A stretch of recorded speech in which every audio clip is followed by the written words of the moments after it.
And good afternoon, ladies and gentlemen. Welcome to the beautiful Audubon Country Club located here in Joliet, Illinois for today's member racing action that we have in store for you today. I'm Jordan Missig, lead driver instructor here at the Audubon, called by my colleague Kyle Nato.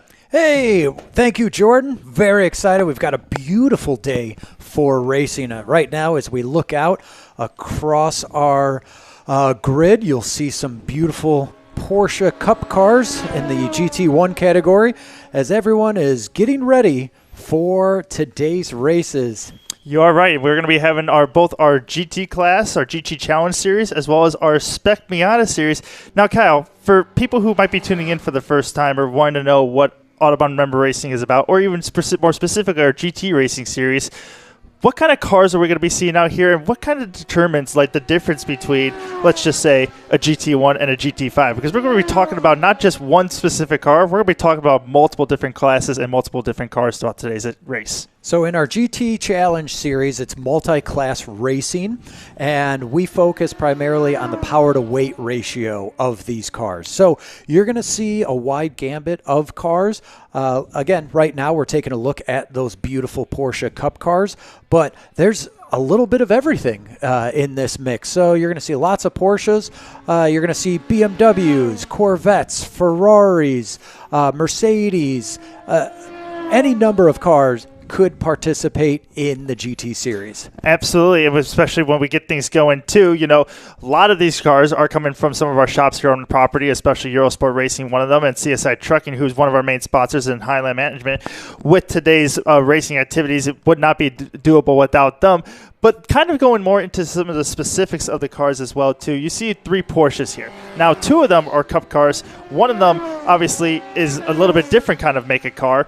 When we talk about the power-to-weight ratio, you know, we say power-to-weight. But what does that actually mean when we're just talking about actually putting these cars together to actually get the proper classification between, like, let's say, a GT1 and a GT2 car? So we follow a very strict set of rules, but each car is required to submit a dyno sheet proving what their horsepower figures actually are. There's other factors as well that go into it. There's advantages and disadvantages of running certain setups on cars.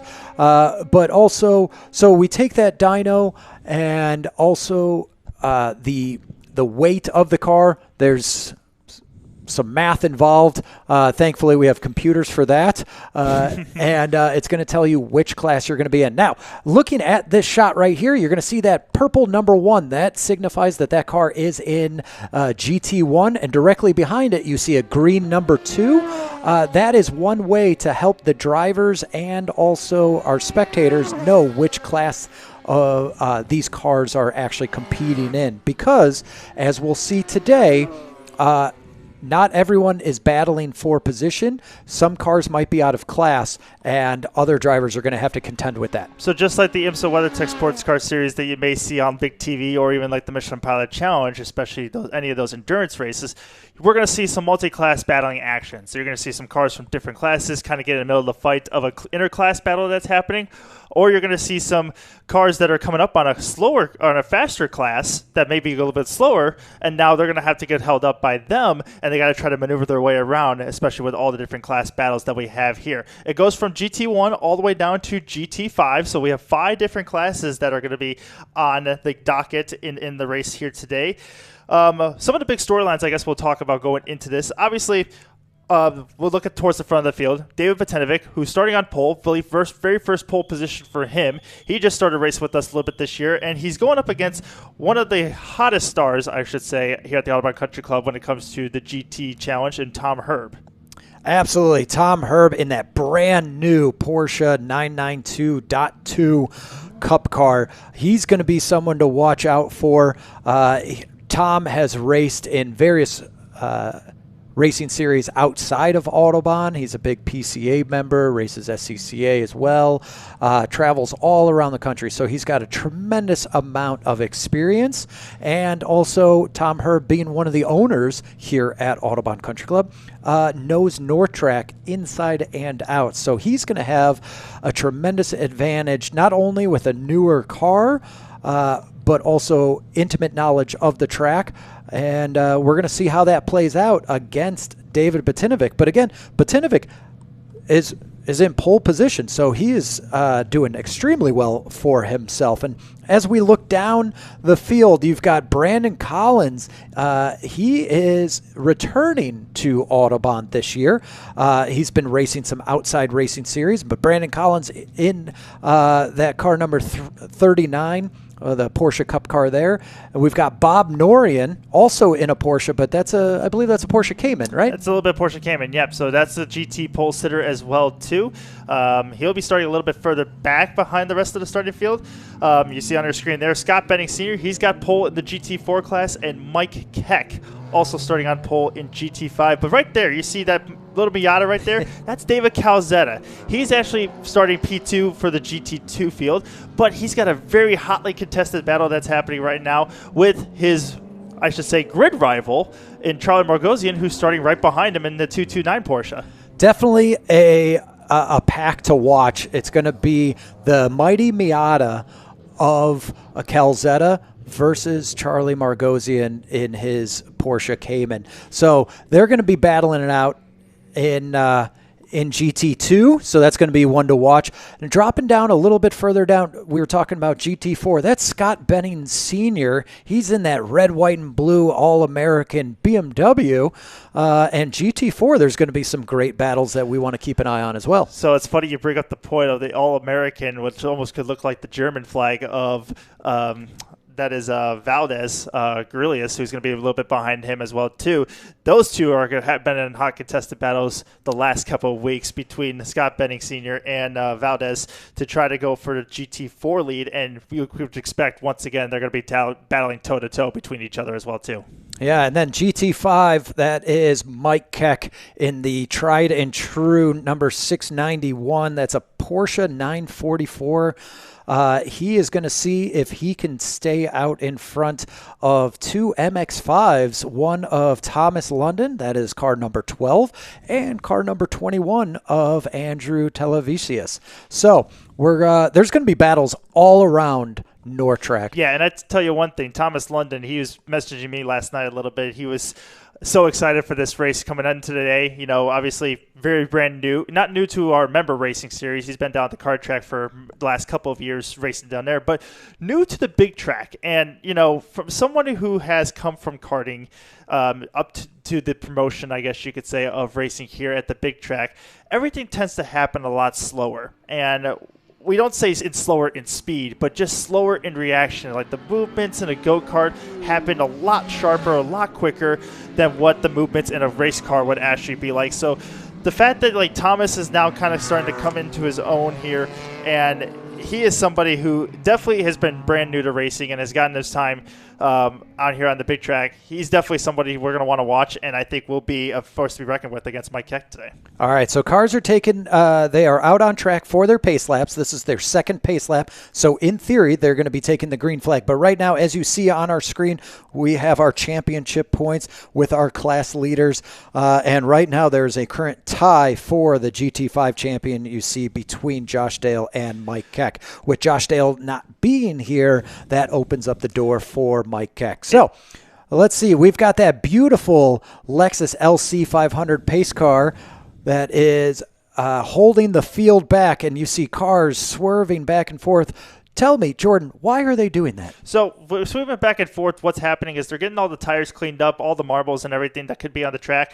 Obviously, as you could see a little bit, we have some construction that's there too that's happening on the infield part of the track. But the track could potentially be dirty. We've also had a lot of other cars that have been on track throughout the course of the day. So little bits and pieces of rubber flies off of the tires, which then falls onto the racetrack. And some of these cars could be picking them up there. So we've been back and forth is actually cleaning off the tires. But you're also been seeing a lot of gassing and braking that's happening. That's building up heat and temperature into the tires, which is then building up tire pressures to get the tires all nice, hot, and warm as the field now starts to get doubled up, and they get ready to go green. As they come off of turn number 9, they're going to go ahead, face the starter stand. David Petinovic going to lead the field, coming to the green flag here, and we are going to be racing. The green flag is out. We are underway, heading off into turn number 1. Look at that. As the cars race down the front straightaway, it looks like currently Petinovic still out in front as the field makes their way around turns 1. This is turn 2. Very tight right-hander, slowing the car down, getting the car settled as they accelerate out of that turn 2 down into turn 3. Valdez G did not waste any time getting to the lead there. He was side by side with Scott Benning Sr. going into turn number 1, actually got up on top of the curbing going into the 1, and absolutely just sent Speaking of making moves, look at that. Tom Herb to the inside, North 6, and also Val making his move to get around Charlie Margosian. Now, Val is in that black, yellow, and orange car. Jordan, you pointed out that looks like the German flag colors, which is fitting for a BMW. Yeah, I would say, since it is the German manufacturer after all the bees. But in the case of, let's say, Val, he's decided, you know what, I want to take the lead, and I want to go run off and hide and try to pull up a gap away from Scott Benning Sr., and he is doing just that. Has already kind of positioned himself in front of 2 out-of-class cars, which gives himself a little bit of a buffer. But you also mentioned Tom Herb on how the electrifying start he had going into turn 6. Just sent it up the inside of David Petinovic, used all of his North Track and Autobahn racing experience to get down to the inside, make that pass stick, and moved on to the lead, and now is trying to run away. All right, so we're going to keep an eye on the front, but also there's definitely lots of action happening in the back as well. Now, this race, there are 24 laps, so with Tom Herb taking an early lead, we're going to see how that plays out if he can manage to hold that pace for the remaining 23 laps. As we get a beautiful shot of the drone looking over the entire property. Again, beautiful day for racing that we have here as we watch the field. This is coming into turn 7 right now. The field's starting to spread out, but still things are starting to heat up out here. Now, as we mentioned too, we're on our North Circuit today. We've been on our South Circuit and even the full track in our past races. One of the first times we've kind of been racing on North Track this year. It's only a 1.5-mile track, so lap times are going to happen very quickly as Tom Herb right now has only set a fast lap of 103.2, given though it's only the second lap of the race, but his qualifying lap was a 102.1, so almost a second faster, and with it being 24 laps, we're almost clicking laps off at the minute range here for one of these GT cars, so we can expect this race to be a very fast, high-intense race. With that being said, do you think Tom Herb and some of the GT1 cars will start catching the slower cars, and is that going to play a role in this race? Absolutely. I think it's definitely a factor, and I think that will play a huge role in this race too, especially when we get down to the later laps. As you see, Brandon Collins went on past by David Petinovic in that Porsche car. David Calzada is going to try to take a move at it. That's 2 GT2 cars battling with the GT1 here, so Brandon now has put himself in front of one of the GT1 cars, which is a faster class car. But he's trying to now use this as a buffer to try to run away from David Calzada, as Calzada all over the Ladies and gentlemen, where in the world can you see a Mazda Miata hanging with a Cup car? And I'll tell you, only here at Autobahn. Now, David Calzada, he is the owner of K-Power Industries, and inside under the hood of that little mighty Miata isn't a stock motor, is it? No, it's not at all. You know, that K-Stock motor he has allows this car to be able to generate a lot more horsepower than it is presented or it is shown on paper. So it's like almost bringing, like, you know, you're showing up to a fight, let's just call it. Oh, he's got loose there on the exit of turn 5, trying to get to the inside of David Petinovic there to get on by him. Yeah, Calzada definitely brings a bazooka to the knife fight with that Miata. And now, we were talking earlier to Calzada, and his main concern is the brakes for this car. He has to really keep an eye and maintain an eye on his brakes to make sure that he can finish all 24 laps. Now, his main rival, Charlie Margosian, is in that orange and black Porsche, kind of the Tony the Tiger stripe Porsche out there. And it appears right now Calzada is biding his time. He's fighting off Val in that BMW as those two battle, but those are out of class.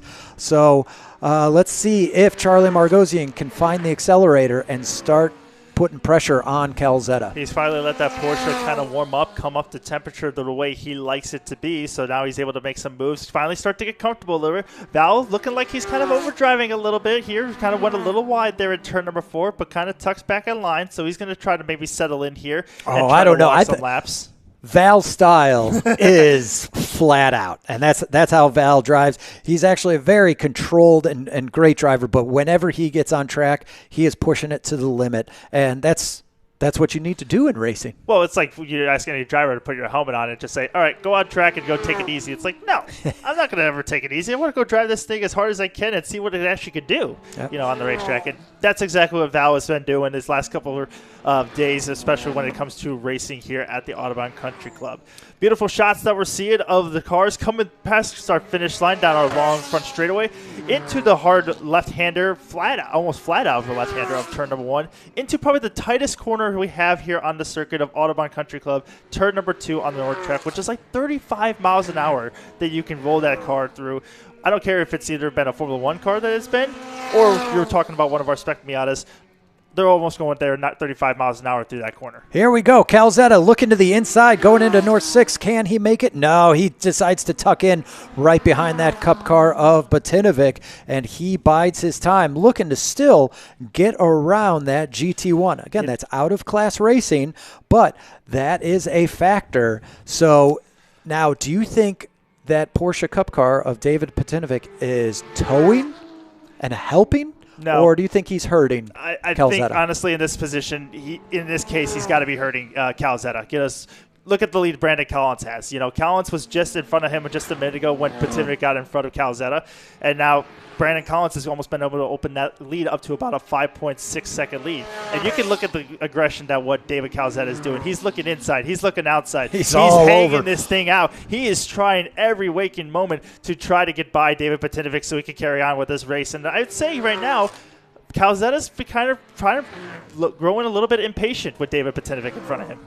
Which, you need to keep a calm head and make good decisions so that way you don't make any sort of mistakes or anything like that. I can understand if Calzetta is starting to get a little frustrated, but you know what?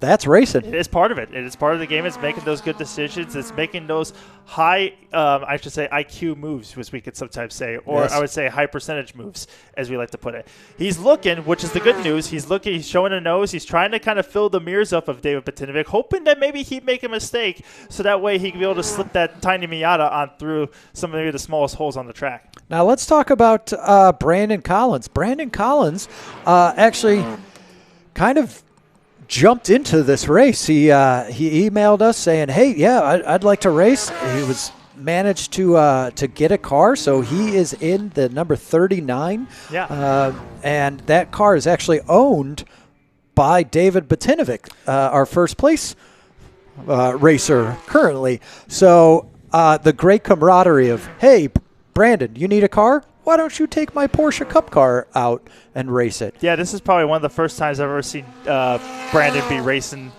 this car on track, or at least driving this car on the racetrack.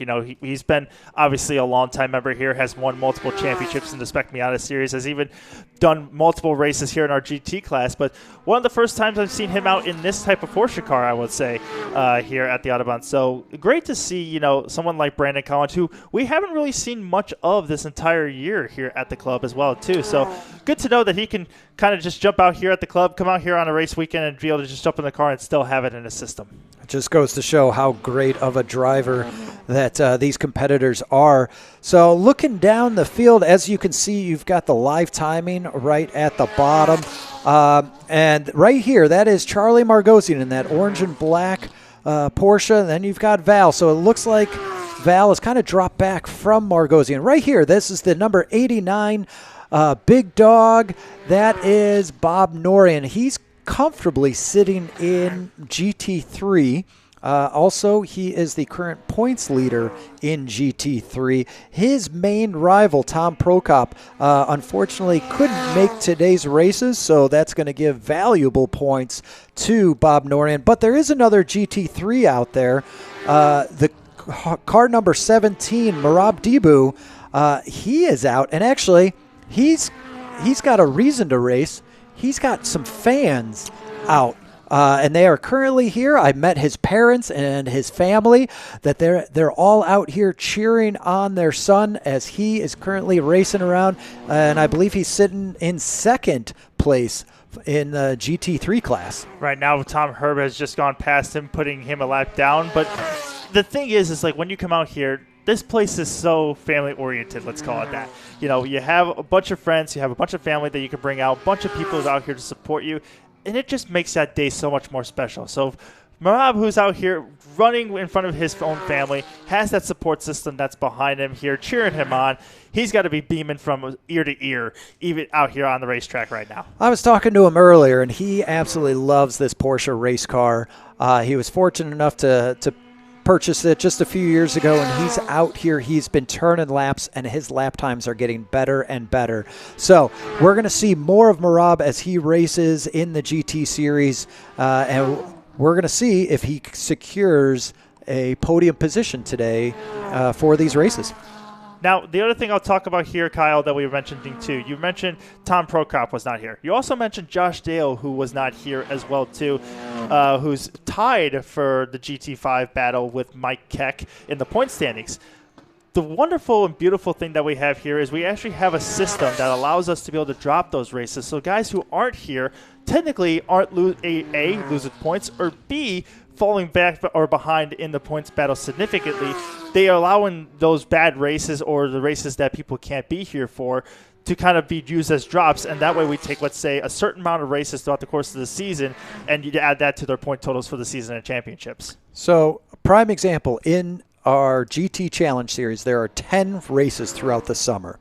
Okay, drivers are allowed to drop 3 of their worst finishes, whether or not they came out or maybe they just had a bad race, something like that. So we take your best 7 out of 10 races, and that is what determines the championship. And if you haven't been to the Autobahn awards banquet at the end of the season, then you are sorely missing out, because they are always a fantastic time. Some of the best trophies of the year get distributed out in that awards banquet, and oddly enough, we also have some funny ones, too, that also get shared around as well, too. So always a great time to come on out to the awards banquet at the end of the year. Cheer on your competitors. Cheer on, the true winners of the series championships, but also have a little joke around on what the season was like throughout the whole year. Yeah, so now as we watch the field start thinning out, we're looking at that blue and black BMW. That's Kirk Cordill.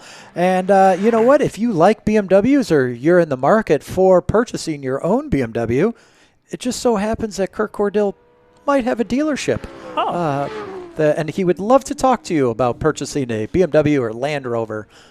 He's out in Schererville, Indiana, and but he comes in races of BMW, which is only fitting for Kirk Cordill. Unfortunately, Kirk Cordill getting passed right now by a GT1, but you can see the speed difference between a GT1 car and Kirk Cordill, which is in a GT4 BMW. Now, that BMW is no slouch by any means. No, not at all. It's hard to sometimes keep up with the competitor that's almost double the horsepower than what you're able to provide right now. So, but yeah, if you're in the market for a BMW, for sure, Kirk Cordill is obviously doing a fantastic job of displaying the beautiful blue and black BMW of Schererville colors that are on his car as well. So we'll keep an eye on the 172 of Kirk Cordill right here. But also I want to point out we've got kind of a newcomer this year to our racing series, Roger Johnson. So Roger Johnson, everybody loves Roger. When he pulls into the paddock, you definitely know it. He always comes out with a big smile on his face. And this year he actually went out, participated in our race school, and then bought a Porsche Cayman. So heck of a first race car. Now, he is no slouch and also knows his way around Porsches. Oh, yeah. He owns many of them, but this is his first foray into a full-blown race car. First time I met Roger Johnson, I can instantly know who he was just because he has and the funny part about this place, we all have an identity based off of what car you're driving around. And Roger Johnson, you mentioned too, big Porsche lover, had a red Porsche, almost like a red Boxster that he had out here that he was driving around. So red Porsche that he was driving around as his daily driver. You knew when that car came through the gate, you knew Roger Johnson was here. So everyone kind of has like their own identity based on one car they drive, and it's just kind of funny how the little quirks like that kind of work around this place. So, yeah, Roger currently sitting in 4th position in GT2.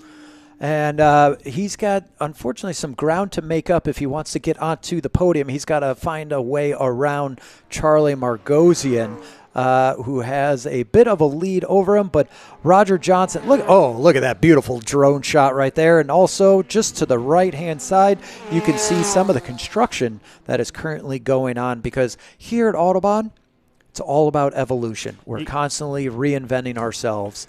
And you can see that right there by moving some dirt around. Oh, yeah. It's coming along very well and very nicely. You know, we're only just, I would say, hopefully a couple months away from that whole project almost being completed, and our members would be able to get onto that new circuit as well. Now, Jordan, I noticed the corner worker there seems to be waving it looks like a blue flag. Mm-hmm. What in your racing career, what does a blue flag mean? So that blue flag that the corner worker is waving is kind of like a courtesy flag to the guy in front, saying that, hey, there's a faster car that's coming up behind. So in retrospect right here, Tom Herb, our race leader, is kind of making his way through the field, through the lap traffic. So that flag is to indicate to all the cars that are going to be lapped here in a few minutes that the leaders are coming through. He's going to be much faster. Just be prepared. He's going to be ready to pass you here shortly.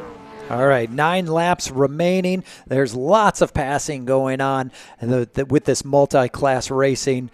But the field is starting to settle in as the drivers continue to slog it out this 1.46-mile track here on North Track.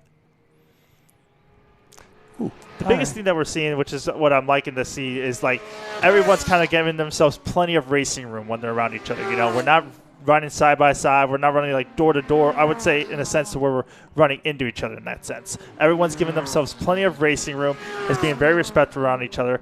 And you see that sense of respect from especially guys in the GT class like this.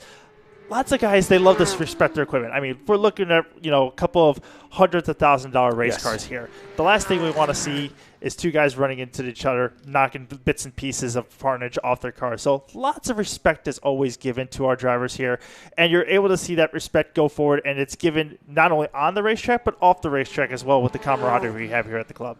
So looking at our leaderboard right now, we have Tom Herb in his GT1 Cup car, David Batinovic currently sitting in 2nd place in GT1, and then Tony DiBaccarelli rounding out your top 3 currently. Now, let's talk about Tony DiBaccarelli, also another favorite in the paddock. Tony is a very interesting guy. Has done a lot of things in his life. I think the better question is, what hasn't Tony done? Well, I know he's climbed Mount Everest. He races sailboats. Was in the military. He's done a lot of amazing things, and then just a few years ago, Iron Man as well too. He does, yeah. I mean, this man does it all.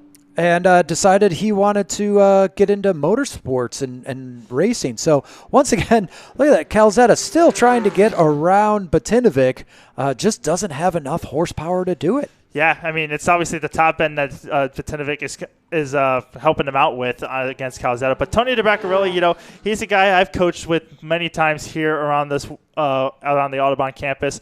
Has a beautiful collection of cars. Obviously, this is his Porsche MR car that he has done endurance races with. Absolutely loves to race his car. He's got a Porsche GT2 RS that he goes out here and laps around with on his other times.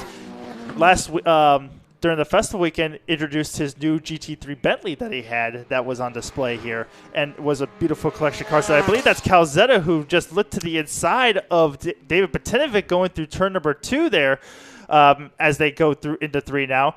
But to kind of contradict Tony DiBaccarelli's, I would say, collection of cars, big Porsche guy, does a lot of the Porsche experience and stuff. Also, big martini guy, too. Loves his martini. Ooh, I'm a little thirsty, too. Yeah, right? Alcohol guys. But no, he's a big martini guy, has the martini livery on his Porsche. Through goes Calzetta. Look at that. Got around him. Sorry, Jordan. But that was a momentous occasion.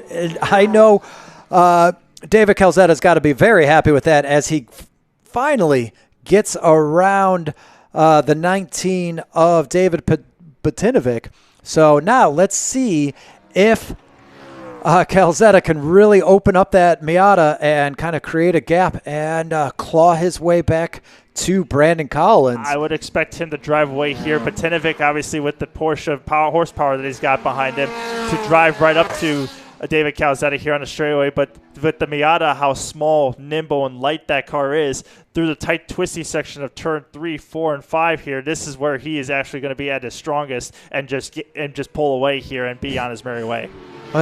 Always fun to watch. You've got Miata, now you've got Porsche. But I will say, this, however, does play into the hands of Tony Debackerly, because David Batinovic is our second-place guy in GT1. Tony is our third-place guy, and Tony is catching up to Tony Debackerly. Absolutely. So things starting to heat up as the laps wind down. Let's see. I don't have any nails left to bite, but I think that's going to become a factor here pretty soon. Under 5 to go here. We're looking on our screen right now. That's Scott Benning Sr. in that red, white, and blue 59 BMW with Roger Johnson right behind them. And then entering the screen is Brandon Collins that you see in the Porsche Cayman behind him. Also, Thomas London right in front there. That was the battle for second spot that was just ahead of them, with Andrew T now actually getting the second spot, and Thomas London running in that third position. Yeah, so GT5, you're going to see the 691 of Mike Keck in that Porsche 944, but then the two MX5s of Thomas London and Andrew Televisius. So we're going to see, it's currently, Andrew is just out in front of Thomas London. Let's see if London can make something happen and get around Andrew T. He's got a little bit of faster traffic that has gotten in front of him. Now you had the 59 of Scott Benning Sr., the 718 of Roger Johnson, and now the 39 of Brandon Collins go in front of him there. So you got some out-of-class cars that are now separated, the 12 of Thomas London and the 21 of Andrew T. But those faster cars are going to go catch up to Andrew T. The question is, though, when they do pass him, is it going to be enough to be able to slow down Andrew to come back into the clutches of Thomas London? Well, time will tell. As 4 laps are remaining, you've got Merab Debu right there in the front of your screen. There's Andrew T., the 5'9 of Scott Benning, and the 718 of Roger Johnson. Different lines being taken here as they come out of turn number 6. You can see Roger Johnson quickly gets back over to the right-hand side to set up for turn number 7, whereas Scott Benning Sr. kind of slowly drifts on over, uses the length of the straightaway to get back over to the right-hand side. And now you're bringing in Brandon Collins. So this is also 2 cars in class right here with Roger Johnson and Brandon Collins, but one is lapping the other one right now. So Brandon Collins putting Roger Johnson a lap down as the field flashes by. And look at all the spectators we have over there on the grandstands going into the turn number 1. Kind of a packed house over there. You know, fantastic day for racing. The temperature, it's currently a balmy 77 degrees. It's slightly overcast, which, tell me, how does that affect track conditions? Well, if it was a very hot day, let's say like around 92 degrees, very slick, very greasy track conditions that we'd be having. The tires would be good for about, let's say, 3 to 4 laps, and then you're going to start to feel the tires start to go outside their window. On a day like today where it's around 66 degrees, even 72 degrees, a little bit cooler, tires are going to last a lot longer. The cars love the horsepower. They love the cooler temperatures. They can run better as well, too. The track grips up a lot easier and faster, so you see lap times generally drop on days like today, unless it was like a hotter day, it would be a little bit more greasy, a little bit slower track temps. And quite honestly, perfect day for spectators as well, as everybody gets to watch. Developing story here. We actually have the 89 of Bob Noreen has pulled into the pit lane there. And there goes Merab Debo, who just passed him, which with about 2 laps to go. I believe Merab was 1 lap down. Merab. So if Merab gets past Bob Noreen, he could get his first win. Oh, that's fantastic news. Not fantastic news for Bob Noreen. Unfortunately, we're going to have to find out from our grid person what exactly is happening to him. Also, great news for Tom Prokop. If he's watching the live stream, I'm sure he's jumping up and down as well because that's going to help him out in the championship. But right now, all eyes on Merab Debu as the white flag is being displayed on our current leader as they come around, Tom Herb in that 261 Porsche Cup car. But right now, Merab Debu Come on, buddy. We've got just one more lap to go, and he may secure his first ever podium. He's got to keep the car on the black stuff, as we like to say. And Bob Norian currently right now is stopped and stationary right at the pit entryway. Is in a safe location for right now, but we'll just have to wait and see what happens with him. Rob's going to come around the final corner right now, past Bob Norian, I believe, for position as he will come across the line, collect the white flag. But our leader, Tom Herb, is going to round turn number 6 and almost head for home here on the last lap of the race. As we follow Tom Herb around, he is gliding towards victory, doing an absolute phenomenal job. He kind of held back on the start, but then decided, you know what, I'm just going to go around everybody. And he is taking home the win as Parker is waving that checkered flag up high on the starter stand as everybody receives the checkered flag for this, the 5th GT race of the season. Here comes Matt Keck. He's going to come across the line, and Valdez G as well, too. 2 winners right there on the docket, I believe, with Valdez G going to be taking home the GT4 win this afternoon, and Mike Keck taking home GT5. All right, so Keck started the race leading GT5 and is going to maintain that lead. And again, that's going to help him out in the championship points, whereas unfortunately Josh Dale was unable to make it. And crossing the line, you've got Scott Benning. Where did Scott Benning? Scott Benning was second in class for GT4. Andrew T is going to come across the line in second place for GT5 with Thomas London across the line in third in GT5. And Rob Debut makes it across the line, picks up his first win here at the Audubon Country Club. Congratulations. Some fantastic racing. Folks, stick around because guess what? We've got more racing right around the corner. We got the almighty Spec Miatas coming up next. And if you've been following along with our racing series, this has been a hot contested battle throughout the course of the entire season. Been really fun to watch here. Very close, competitive, tight racing that you get to see. Close wheel-to-wheel action. We just had our hour-long race, was one of the last races that we had, and that was a very hotly contested endurance race, as we like to say. All right, here are the unofficial results from our 5th GT race of the season. Provisional results, GT1, Tom Herb is your winner. GT2, coming out of left field, GT2 winners, Brandon Collins in that borrowed Cup car. GT3, oh, this is one for the story. It's a heartwarming story. Absolutely. I'm sure he's going to take a picture and put that on the refrigerator. Maybe get a nice trophy for it, put it up on the fireplace mantle. Marab Debu in GT3. Val, no stranger to the podium this year. He is running away with the championship points, I believe, in GT4. And then Mike Keck. Oh, look at that as they come around right in your screen. That's Mike Keck there in that Porsche 944, the tried and true. He's been racing that car almost since day one. I was going to say, he's been around driving that car since this place opened. Yeah. So those are your provisional winners. Now, some of these cars are getting sent to tech inspection. Yep, got to clear tech before you get all the podium collections. Have you ever been sent to tech? Oh, absolutely. Absolutely. What happens there? Oh, when you go to tech inspection, sometimes you get questioned. They put the report to tech sign in front of you, or you get sent there, and you're just like, what? What did I do on the racetrack? What did I do to get called to tech? Well, it may not be because you did something on the racetrack. It could be actually because we need to weight your car. There's a minimum weight that comes to some of these cars, and especially classes and specifications, that you have to have a minimum weight, and you have to be over that weight in order to qualify for the podium spots.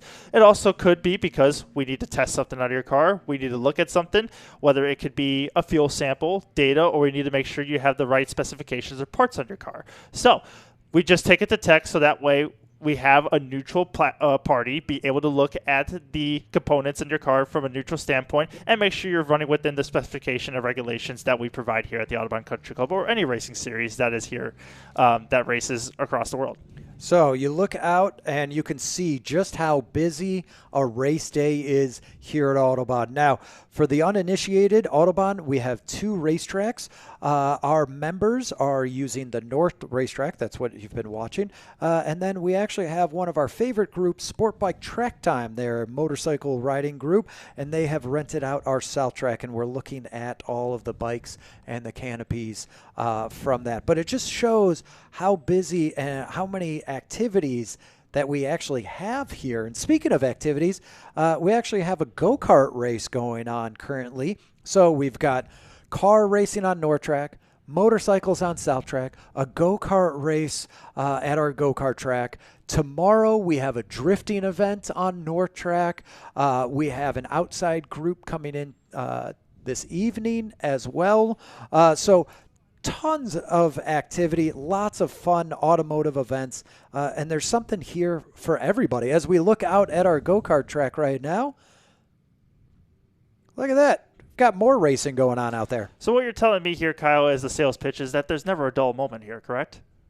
There's a reason I stay on my toes and I have so much gray hair is because we have so many activities going on. But right now we're getting an overhead shot of our kart facility.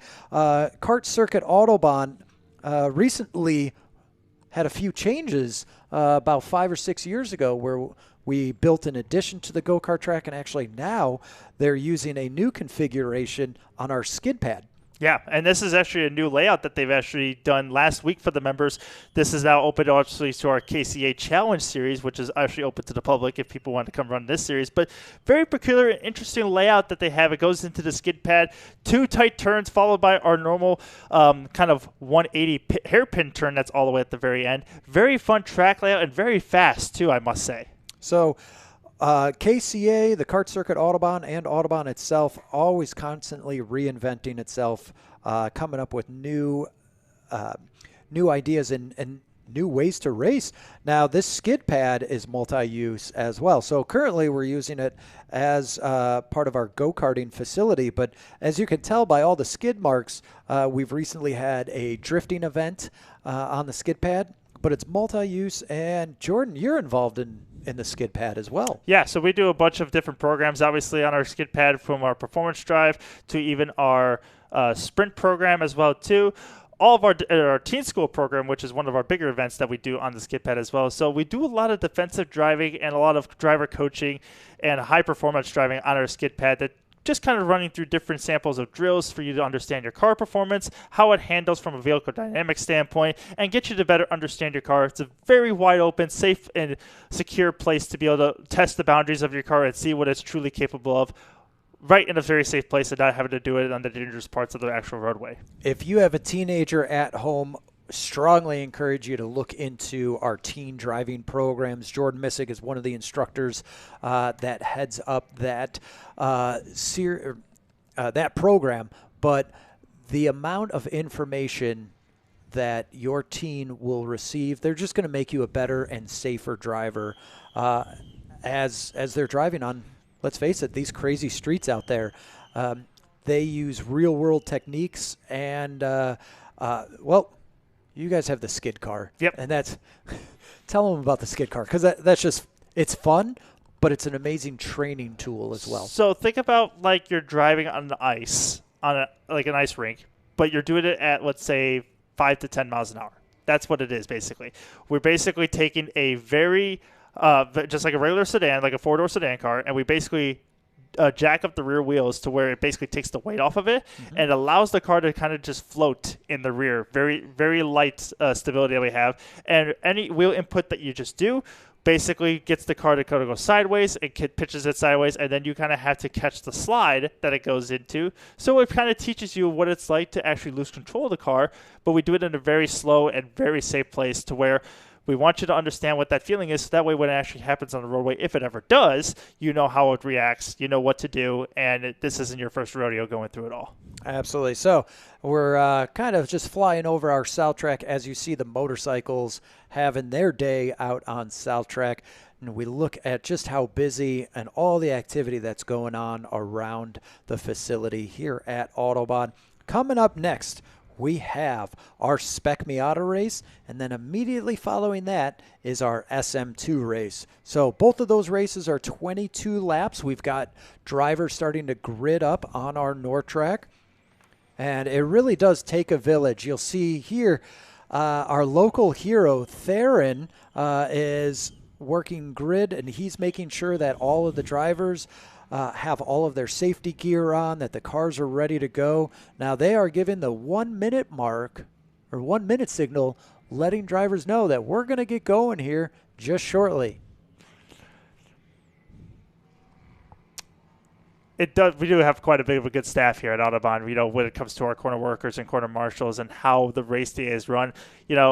I will say, the pictures you guys see on your screen, the whole staffing that it takes for us to be able to bring you guys these live streams and how we operate these races, it's a process in order to get all these personnel and all these guys trained properly, understand what the true the kind of policies that we have to go through and the procedures that they have to go through and have to follow in order to put these races on. And it definitely takes a village in order to get this done right. Well, really, it boils down to safety. So what we have is we have corner workers throughout the entire racetrack. They are the eyes and ears of the racetrack. Then you've got grid people, you've got starters, you've got tech inspectors, you've got safety teams, you've got ambulance services, everything that goes on behind the scenes to put on a race like this. Speaking of races, here's your top 10 leaderboard. Mike Ryan's going to go ahead and take the pole position. Very tight qualifying, I must say, throughout the rest of the field. He got it by 0.2 of a second over Taro Kishida, who has been a multi-time champion here before. And quite frankly, Taro Kishida was actually down in, I want to say, 5th or 6th for most of this qualifying session until he popped in a good lap here at the very end. I kind of almost forgot he was on the front row. I thought it was going to be Mike Ryan and Eli Dysart for the most part going into this race. But he put in a good qualifying position for Taro Kishida. He's going to be on the front row with Connor Ryan starting alongside him in second. Matt Keck will be in the 4th position on the outside of row number 2.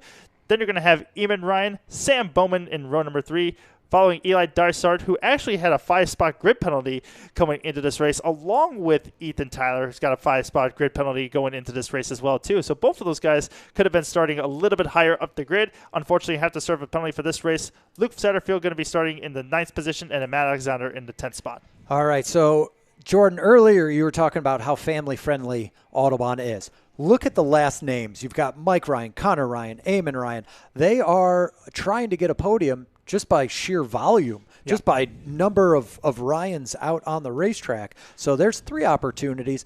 Now, Matt Keck, if you recall, in our previous race, Matt Keck is the son of Mike Keck. So Mike Keck was racing GT. Matt Keck is now racing Spec Miata. Also, notice Sam Bowman is out there. His father and his mother also race now. Nadia Bowman, we haven't seen in a car in a little while, but definitely Scott Bowman has been racing alongside his son as well. So tons of families participate in motorsports. Absolutely. And, you brought up a good point of the Ryans all kind of being in a row there, all going to be lining up at the inside. Do you think both Eamon and Connor Ryan, the 2 sons to Mike Ryan, are going to want to help Dad get the lead going into turn 1 by pushing them, or are they going to want to help each other and go on past? Well, if not, it's going to be a very awkward dinner conversation as well. So, all right, we are completing our second pace lap. So we're done with the first one. This is going to be our second one as we follow that pace car around provided by Lexus. That is an LC500. We want to thank all of our sponsors for Spec Miata, which is First Bank Processing Card. They're actually our SM2 sponsors.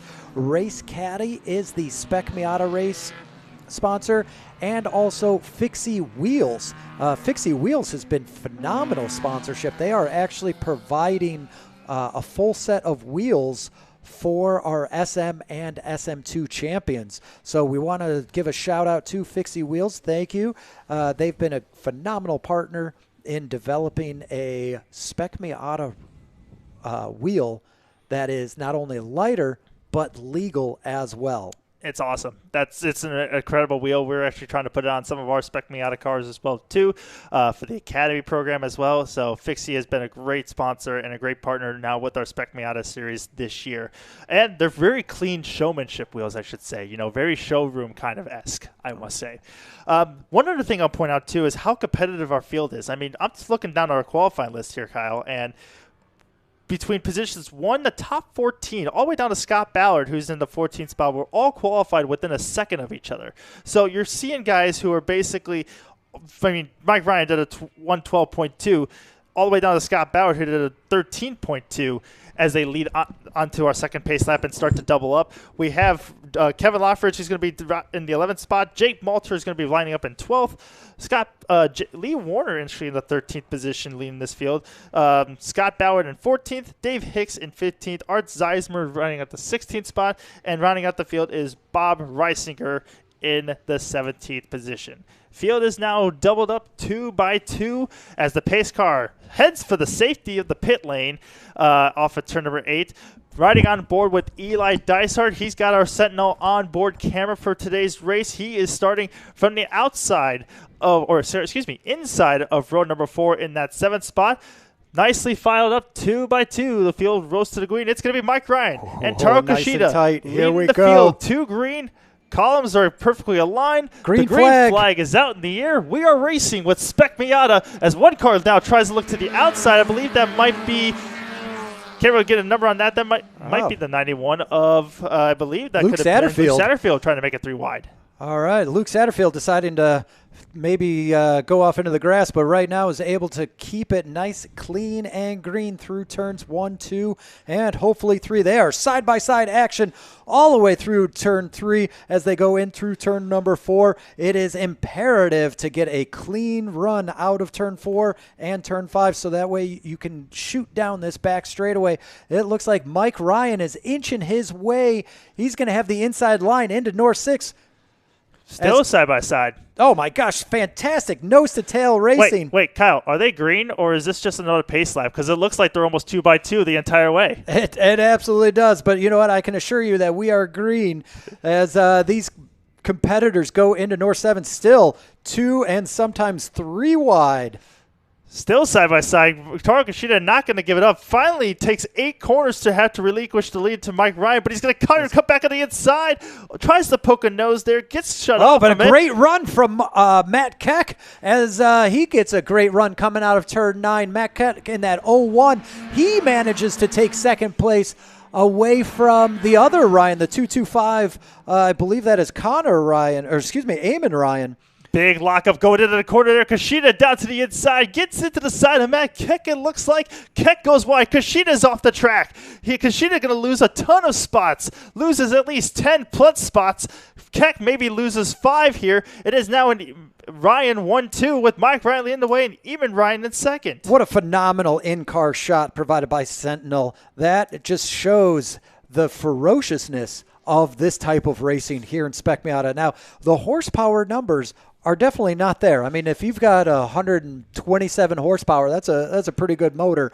But as you can tell by those in-car shots, you are definitely working it and on your toes in this series. It's a momentum-style race, pass or be passed mentality, as we like to say out here. But you can see now the rest of the field just kind of now starting to kind of settle a little bit, trying to get their bearings straight here. Rest of the field kind of going a little bit single file as they come out of the final corner. So we'll see where things kind of line up as they come across the line this time. But the biggest mover right now has to be even Ryan in that 225, and he's going to go chase down Dad in the 120 of Mike Ryan. Speaking of big movers, these drivers are also competing for the Hard Charger Award, provided by our race sponsor, Race Caddy. You will receive a $100 gift card to any Race Caddy product. So in order to win that Hard Charger Award, what do you need to do? So Hard Charger Award is simple. You start from the back of the pack, and the guy who can gain the most positions and move his way up the field the most is the recipient of that Hard Charger Award. So we've been doing that now for each and every Spec Miata race and SM2 race this year. Race Caddy has come on board and was one of the primary sponsors of the Spec Miata series. So been a really good effort by the employees over Race Caddy. John Joe DeWayne, one of our members, the founder of that company, has done a really nice job in putting that company on the map and has been making it a staple here at the Autobahn. Whenever he races, you could tell Race Caddy's riding with him in that car everywhere he goes. He's not only a member at Autobahn, but he's also a racer. Yeah, and he's got a caddy with him too, telling him how to do his races and carry his stuff. All right, getting some very unique shots from our drones, as you can see, as it looks like kind of Taro Kushida dropped, unfortunately, way back. See if he can get his way back up into the running order here. But right now, Mike Ryan, is that his son? It is his son, Eamon Ryan, running in second. So you got Mike Ryan, the leader, and Eamon Ryan in second. Ethan Tyler, who just put the fast lap of the race, running in third. Sam Bowman in fourth. Mike Keck in fifth. That is the top 5 right now.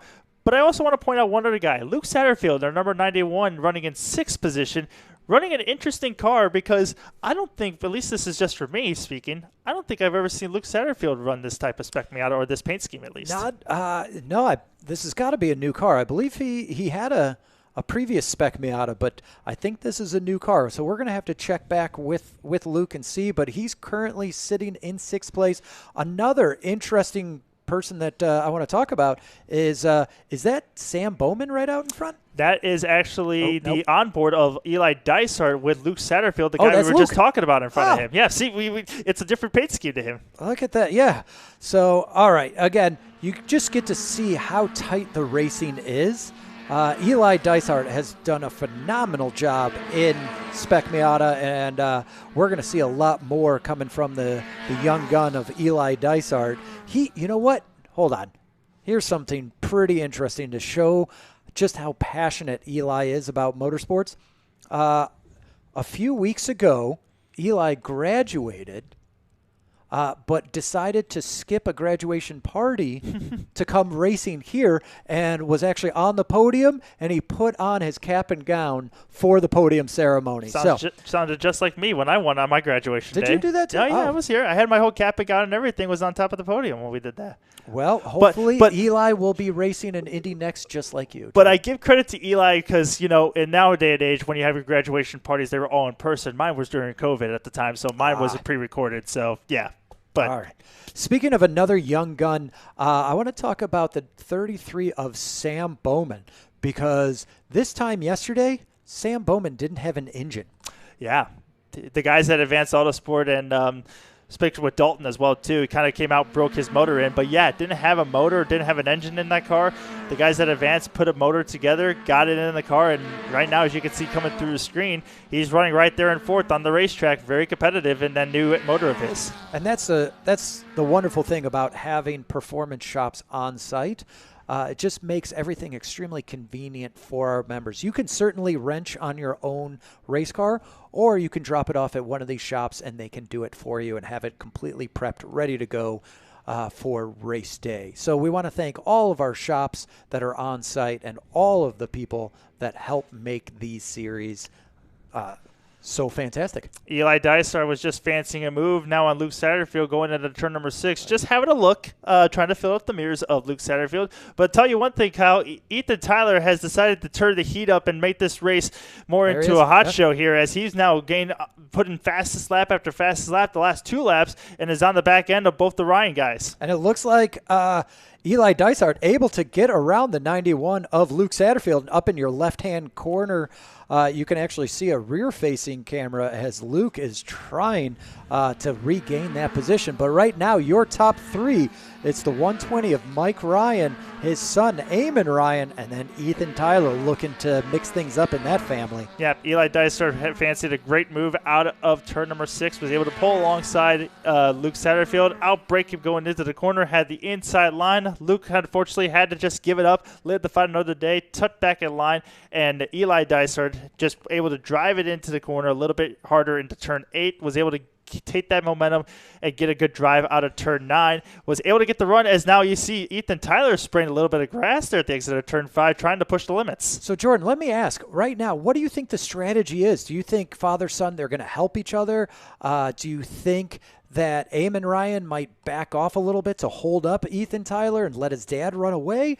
What's going on? Right now, it's Mike Ryan's going to run his own race. He's going to do every man for himself. To do it. I wouldn't say every man for themselves. I guess you could say every man for himself because from Eamon Ryan, he's the one who's going to dictate this race. He's either going to help his dad and push him and try to have them to stay in front of Ethan Tyler, or he's going to think Ethan Tyler's going to try to pass him, and he's going to now try to get impatient with his dad, try to get to the inside or pass him going into one of the corners up here.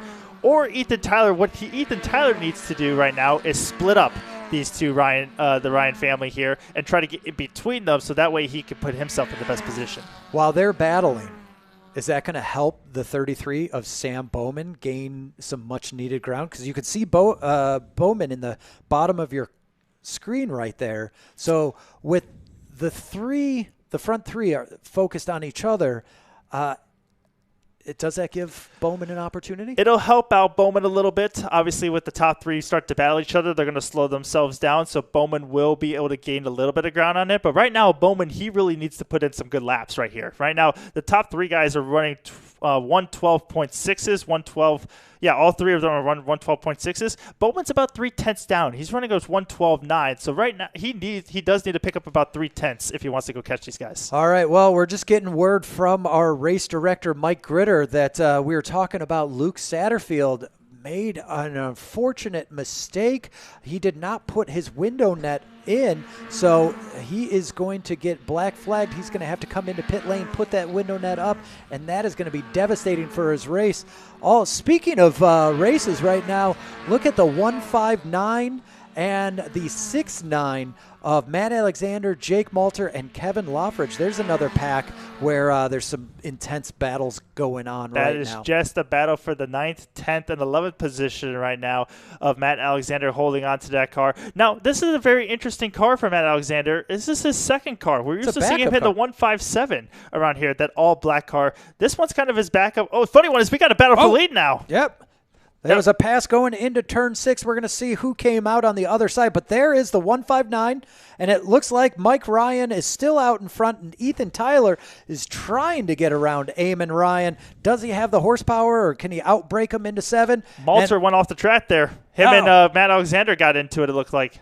Oh, my gosh. So once more into the fray, dear friends, as we take a look, there is the Matt Keck, and there's the aftermath of the dust-up, and we're going to be looking for, it looks like Jake Malter right there in the 6.9 red and white. He's dropping back, and that gives the 159 of Matt Alexander kind of some breathing room, but there's someone right on his tail. So Matt Alexander has actually dropped back 2 positions. Kevin Loffridge has moved up to the 9th spot. Taro Kushida has picked up the pieces. Alexander has actually been relegated back to the 11th position. Lee Warner has actually picked up to the 12th spot, right on the back of Matt Alexander, as Alexander is hanging the rear end out, sliding through turn number 2.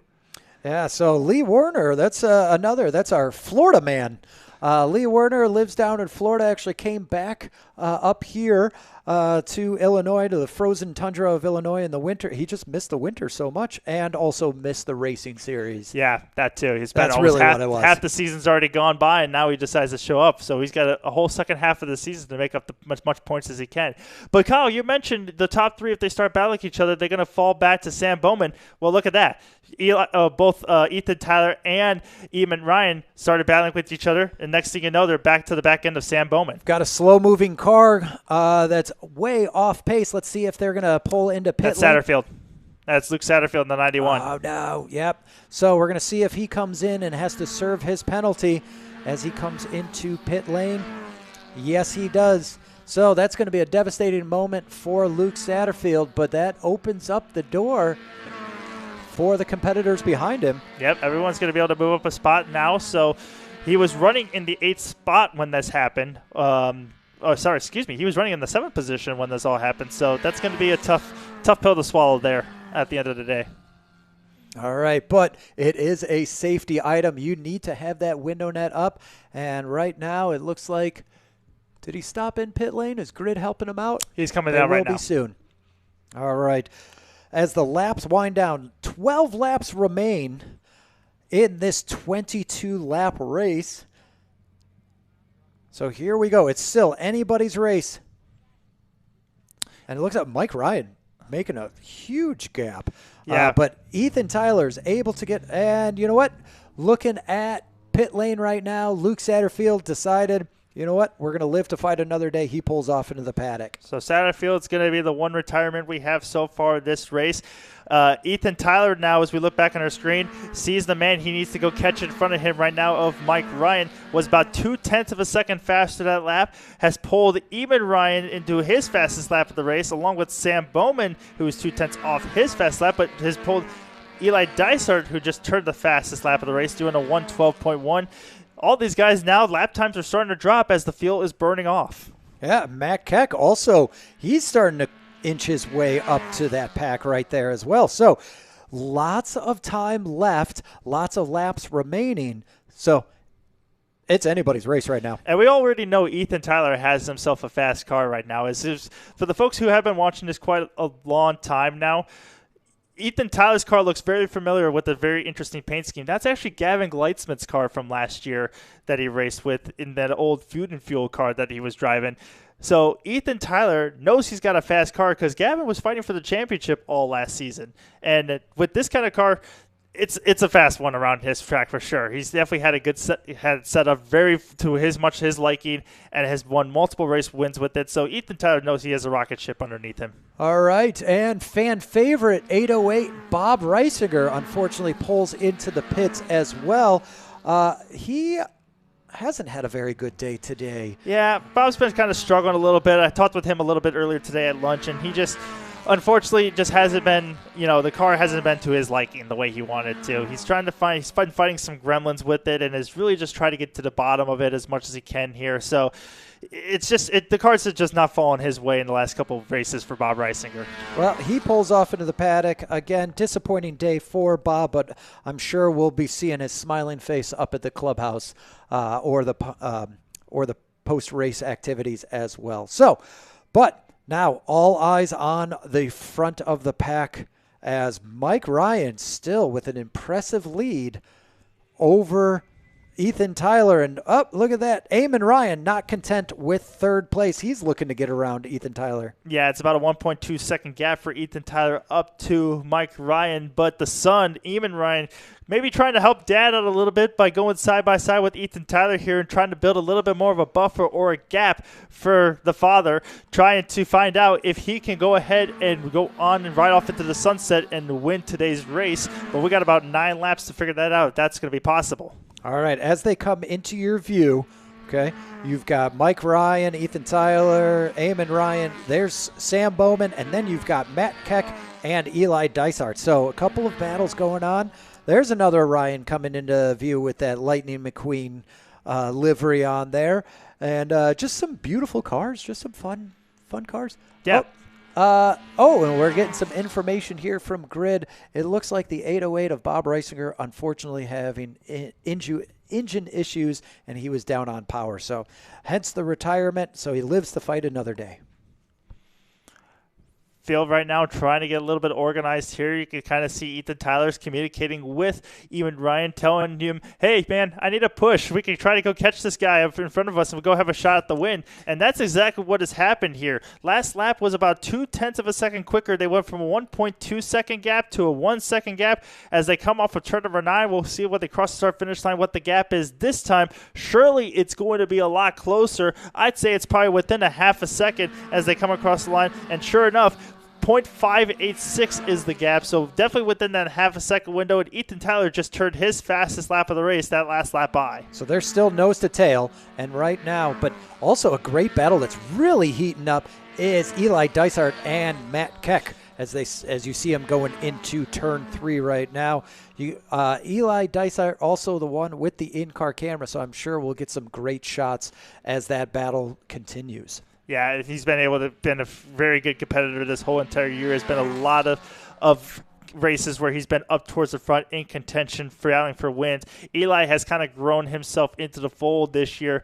One of the new rookies, I'd say, or one of the new participants into Spec Miata as well, too. So Eli definitely taking a big step in terms of his racing career this year, racing in Spec Miata. Speaking of which, he's making a move to the inside of Mike Keck going into turn 7, excuse me. Fantastic move by Eli Dysart as he gets around the veteran racer of Matt Keck. Matt Keck, a very good driver and has multiple race wins under his belt as well. So Eli Dysart, can he start pulling away and make up some ground to be in contention? That's a crucial move for Eli because now he can go see the leaders in front. And I would assume as we get closer to the end of this race, obviously the leaders are going to start battling with each other, and that's going to allow Eli to get into the fold there. Now, it was very interesting seeing them go through turn number 2 there. 2 different lines that we saw. Ran a little wide Eli there. went to the inside, kind of narrowed up the corner on the entry. Matt Keck opted for the outer line. Eli then washed up on the exit, while Matt Keck was a little bit more narrower and actually got back to him. 2 different lines, same result, I would say. Oh, boy, here we go. It looks like that pack has caught up to Mike Ryan. And with 7 laps remaining, this is anybody's race. Eamon Ryan is going to try to do all he can to fancy a move up the inside of Ethan Tyler there, but Tyler's going to do all he can to keep Eamon Ryan behind because he just wants to focus on that one car in front of him, and that is Mike Ryan, and he wants to try to get away. Ethan does make a little mistake, though, going into turn number 8. He washes up the track a little bit. Eamon Ryan now backs up into the front end bumper of Sam Bowman. Bowman's going to give him quite a bit of a shove here down the front straightaway. Does it build up enough momentum for him to put a move on going into turn number 2? A little bump drafting, a little rubbins racing. Sideways goes Eamon Ryan. He sakes the save, hangs onto it, drifts it through turn number 2, goes off the track. Eli Dysart now going to try to pick up the remaining pieces here. He'll go to the inside. He'll take the 4th spot. Eamon Ryan loses at least 1 spot. Does he lose another one with Matt Keck?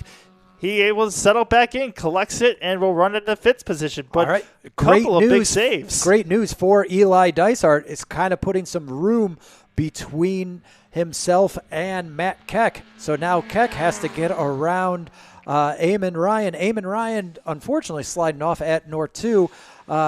Coming back on track. Now the tires probably have a bunch of debris and some grass on there, so it's probably going to take about a lap to get all of that. It definitely will. It definitely will take about a lap. But did you see how sideways he was going through that corner? I don't know how he held on to it. You know, that's car control right there that he was able to hang on to. Not only he had to do 2 corners where he saved it, and North 1 coming through that fast left-hander. That's a tough corner to hang on to a race car when it's sliding sideways on you. But to also hang on to it again and kind of keep it from going into a spin in North 2, that's a tough corner.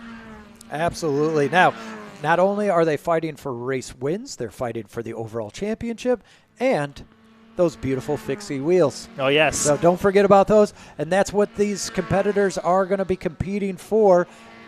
And again, we'll take a quick pause. We want to thank our race sponsors, Race Caddy and First Bank Card, along with Fixie Wheels. So thank you for helping provide the services needed to put on these races. They put on quite a bit of racing action here throughout the course of today's action that we've been able to see. They're bringing us the live pictures that we're able to see throughout the course of today and giving us these battles and hotly contested battles, I should say, for us to be able to talk about. Yeah. Now, if you like watching this stuff, we encourage you to like and subscribe to the Audubon YouTube page. You can also find us on all the social media platforms as well, so you can stay up to date with everything that is going on here at Audubon via Facebook, Instagram, whatever else the kids are playing with these days. And don't forget to jump in the chat. You know, we'd love to see who you'd like to see on the racetrack. Tell us where you're from and everything. We'd love to see who all is tuning in from around the world to watch the world-famous Audubon Country Club member racing series. Fantastic. All right. So 4 laps remaining. Mike Ryan still out in front. Been driving almost a near-perfect race, I'd say. Almost led almost every single lap, which is very tough to do in this Spec Miata series. And Mike Ryan, I'd say, you know, this man has been having a couple of breakout races throughout these past couple of races. He normally is, I would say, around a top 5 guy, but he's been contention for the lead and the podiums, and he's really been putting on display. Tyler looking to the inside. Tyler, can he? Oh, boy. Hold on. He is there, but can he lead the racing room? Mike Ryan going to try to get the run out of turn number 6. The momentum should definitely be on his side as they go into turn number 7. He will have the preferred racing line going into turn number 7 here. Hard on the brakes. Both of them going to go side by side. Leaves enough room. Tyler now going to have the advantage going into turn number 8. Will roll the inside here. Still side by side as they come through turn number 9. Advantage Ethan Tyler for now, but Mike Ryan's going to come back with a run. Who's Sam Bowman going to pick in this one? He's going to tuck in line, I believe, behind Ethan Tyler. He'll help him out. Ethan Tyler now going to have the advantage going into turn number 1. Out breaks Mike Ryan, but Ryan going to come back to the outside, still side by side as they come through turn number 2. Very tough corner to stay side by side through. Ethan Tyler going to prevail for now. Will Mike Ryan decide to settle, or will he hang on to it? He decides to settle and to live to fight another day. Oh, okay. That was me holding my breath the entire time. So I'm a little out of breath. But that was some fantastic driving and some awesome racing as these competitors really put it all on the line. And right now, I think advantage Bowman. Yeah, I mean, I would say right now he's now seen what both of these competitors are about. Ethan Tyler, he's got to just run and hide now. This is his chance to just go run and hide and secure this race. Obviously, Can you run and it's hide? very tough. It's very tough. It's going to depend on how Mike Ryan responds here. Is Mike Ryan going to get right back on that back bumper of Ethan Tyler? Obviously, he's trying to, but is his car going to allow him? Does he need the help of Sam Bowman?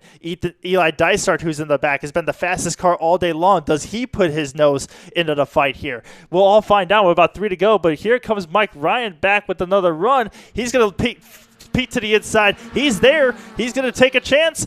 Hits the brakes early. Going to try to go side by side again through turn number 1. Ethan Tyler going to hold the inside line.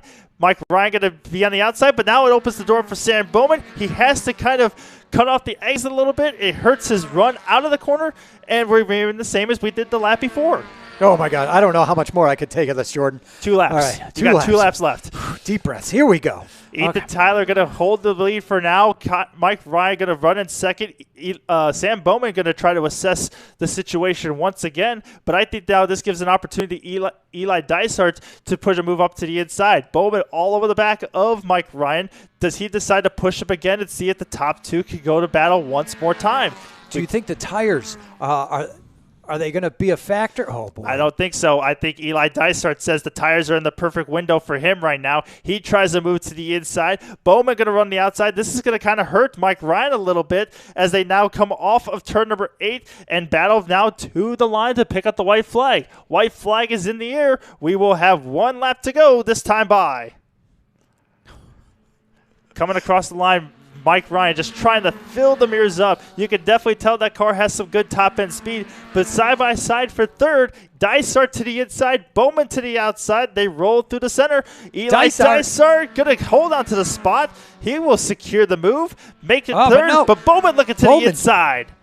He doesn't make it happen now. Bowman will settle for 4th. Dysart up to 3rd. Mike Ryan all over the back bumper of Ethan Tyler as they come through turn number 5 right now. All right, as they come into your screen, it looks like that. Bowman, never say die, Bowman. He is going to try and get around. Now, do they try and make something happen in turn 6? It's going to be a huge send here if that's the case. You know, Mike Ryan needs a really good exit. He doesn't get the best of exits. Eli Dysart clipping a little bit of grass there, using all the track that's provided to him. It's just not enough. Mike Ryan's best setup will be out of turn number 8 as we see Eamon Ryan and Mike Keck battle for the last position of the top 5.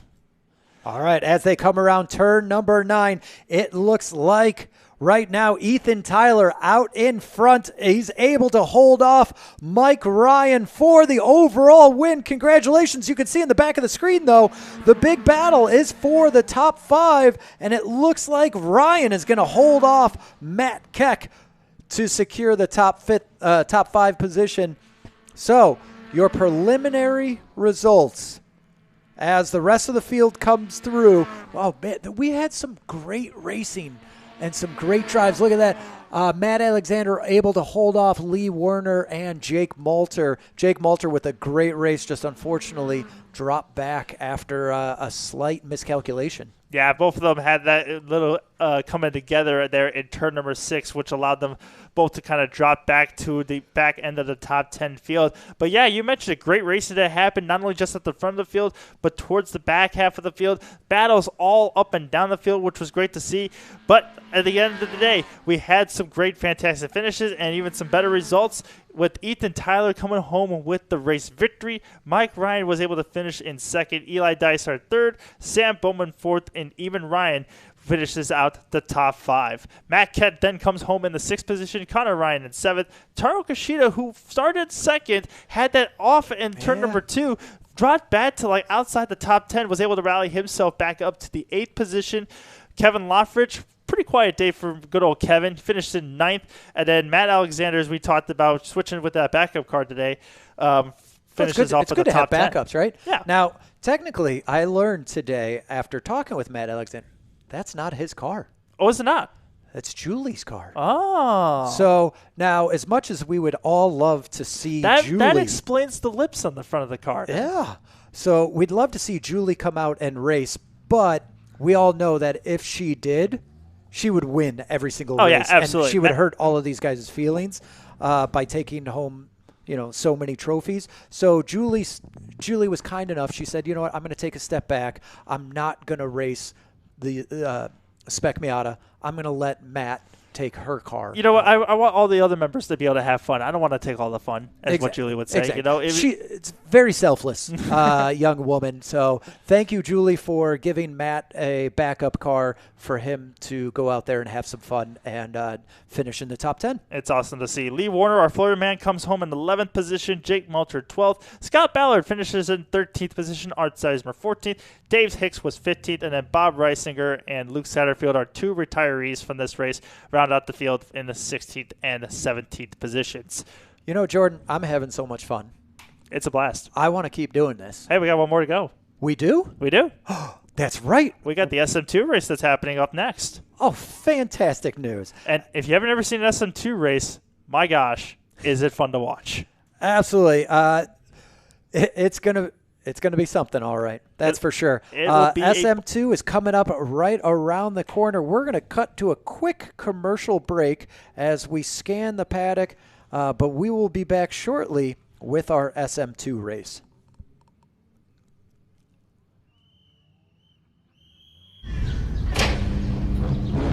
We're here at the acclaimed Daytona International Speedway to show the Blazer EVSS in a way it's never been seen. It's beautiful with a sleek and dynamic design, but performance is in our DNA. And what better way to put the Blazer EVSS to the paces than having Team Chevy NASCAR drivers Daniel Suarez and Ross Chastain get behind the wheel. She looks fast. Sure does. You want to see what she's got? Let's go. All right. Yoo! This is a Blazer EVSS. Let's see what Wild Mode can do. Let's go. Yes! So much torque. This is what performance sounds like. What a ride. You think the Cup car will be that smooth? My turn to drive. From 0 to 60 in under 4 seconds. Experience the sound of performance. Yeah, I was definitely faster than Daniel.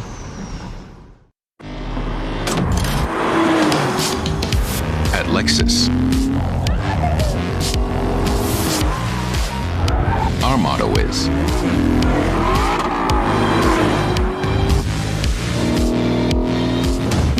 you have to feel it to believe it. Experience the exhilaration of the Lexus Performance line.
Welcome to Kart Circuit Audubon, home of the best arrive and drive karting in the Chicagoland area. This is our brand new fleet of CRG Centurion rental karts that go 50 miles an hour. They're fast, fun, and safe. They are also built for the driver that has the need for speed. Come on out and show us what you got.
Welcome back to the beautiful Audubon Country Club located here in Joliet, Illinois, about 45 to 50 minutes just south of Chicago land area.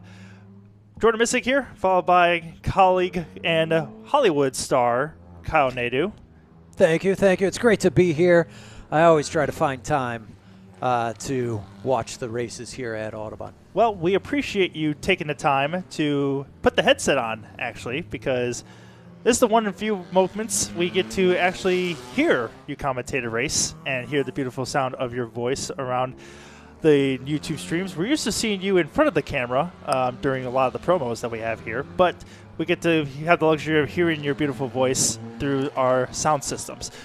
What we saw there in one of the commercials before we came back live was actually part of our race school performance that's actually happening. And yeah, Jordan, I was going to ask you, for those watching at home that want to get involved, they've been watching racing, they've been fantasizing about it, they want to do it, but they need to know what the next step is. So how does someone go from the couch to the driver's seat? Well, yeah, I mean, that can either be going through all of our programs that we have here at the Driver Academy, whether it's going through, starting off with the basic program, our rush program, which is like you come out here and get to drive our performance fleet cars and go to our beautiful state-of-the-art go-kart track.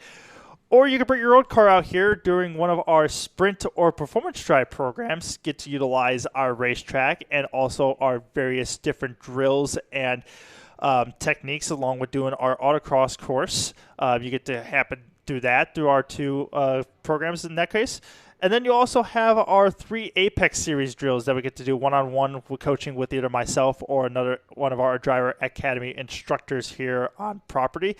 Once you complete all of that, or you have done a multitude track days, have etiquette track experience, are very adequate what it's like being on track, knowing all the flags and stuff, then we are allowing you to go through our race school. And our race school is our 2-day class that goes through all the different scenarios of what it's into a race day, understanding the equipment that you need to be able to perform a race. What does your car need? Roll cage wise, all the safety measurements, equipment that it needs, and parameters to be able to go take it onto the racetrack. Then we also teach you all the flags, all the different racing scenarios, all the different touch points that you need to know going into a race day, on-track etiquette, how to pass people, how to drive your race car, every tip and trick that our instructor team can provide to you to be successful on the racetrack and allow you to get through your very first race. We teach that in our course. Well, I know it's got to be a very good race school, because I'm looking at our SM2 top 10. We've got Mark Stodolski, who's a veteran around these parts, but then currently in second in the front row, David Batinovic. He's got an R next to his name. That stands for rookie. This is his first year, and having just completed the Audubon Race School. You've got Jeff Newman in row number 2, Dean Schilling also with that R designation for being a rookie. Lucas London starting the third row is a rookie. Bruce Malter, Chuck Batinovic. There's a lot of rookies, and that's really what SM2 is all about. Can you kind of go into more detail about that? Yeah, you already see it right now. Half the top 10 is all rookies, followed by the other part of the top 10 are all veterans. But basically, SM2 is like your way of getting your feet wet into motorsports racing, let's call it. Or I would say your more, starter series to get into racing. And obviously, most of these guys, some of these guys are very first years. They first purchased as a Spec Miata, and this is their entryway in the racing events against some other guys who have been racing for quite some time in this series. So not like you have some experienced guys and some guys who are also learning the ropes and getting the experience they need. So then once they win a bunch of races or are fast enough, get promoted up to the almighty Spec Miata field that we just witnessed. All right, understood. So as the field is lining up very nicely, you've got the red and black 83. That is Mark Stodolski. He's your pole sitter. Now, the pace car is going to pull off, and the field is going to line up 2 by 2. You got Mark Stodolski and David Batinovic. Those are your front row, as the rest of the field is starting to form up nicely, 2 by 2. Pace car obviously has pulled off now. Field is at the hands of Mark Stradolski. Leads the field down to green. Beautiful rows, columns of 2 right here. Nicely aligned as they roll down to the starter stand. Green flag is out. We are racing. Batinovic gets a decent jump, going to pull alongside Stadolski. Then you got Jeff Newman, our points leader, running in third, along with Dean Schilling in the fourth spot as they go into turn number 1. All right, watch that teal 229 of Jeff Newman. He is the silent assassin. He waits, bides his time, and strikes without any type of warning. So keep an eye on Jeff Newman. Also, and it looks like, wow, Batinovic way out in front. Where did Mark Stadolski? He dropped back into third place as Dean Schilling also moves into second place. So a great start for Batinovic and Schilling as Mark is currently in third. And then you've got Jeff Newman currently in fourth as they go around turn number 6. But Batinovic was able to use his lessons that he has learned through the race school to drive on the outside and outbrake Mark Stadolski going into turn number 2. That's where he took the lead. Schilling just through following the line of Batinovic was able to kind of pull alongside as they went to turn number 3, and then it promoted Schilling up to the second spot. But Schilling has come into his own this whole year, has been really quick, been consistently up at the front of the pack, battling for race wins and podium positions. He really wants to get a race win here today. He's going to go to work on the number 19 of David Batinovic and try to get that lead away from him.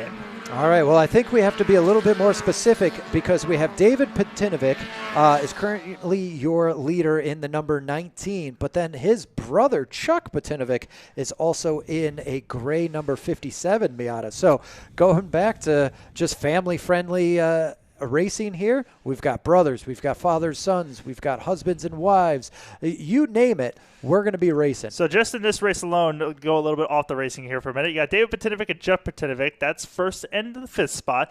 Thomas London, who was racing in the GT race earlier, his son Lucas London's actually in the 6th spot. And then we have another family affair of Thomas Greenwood in the 7th spot and his father, Jason Greenwood, running in the 10th position. And then also, we talked about Jake Malter as one car was locking up there. That looked like it could have been Jason Greenwood. Yeah. That's Jason Greenwood, as provided by our onboard from Blake Hennessy, one of our instructors here at the Audubon as well, too. And also some of the founding members of Blake Hennessy here.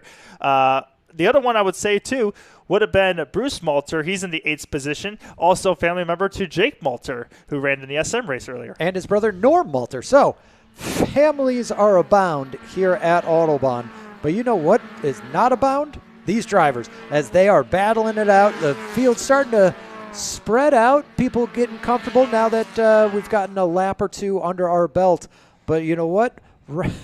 Look at this. Look at the line of cars coming through turn 3 here. You know, we start to see these guys get spread out here, taking it nice and easy early on. They know 22-lap race, pretty decent length and time as we get to see around this 1.46-mile track. But as we know, as the laps start to wind down and positions start to get jostling a little bit here, the patience tends to start to run thin and the moves start to be made. Well, someone that he is a doctor, but he's got no patience. That is Jeff Newman.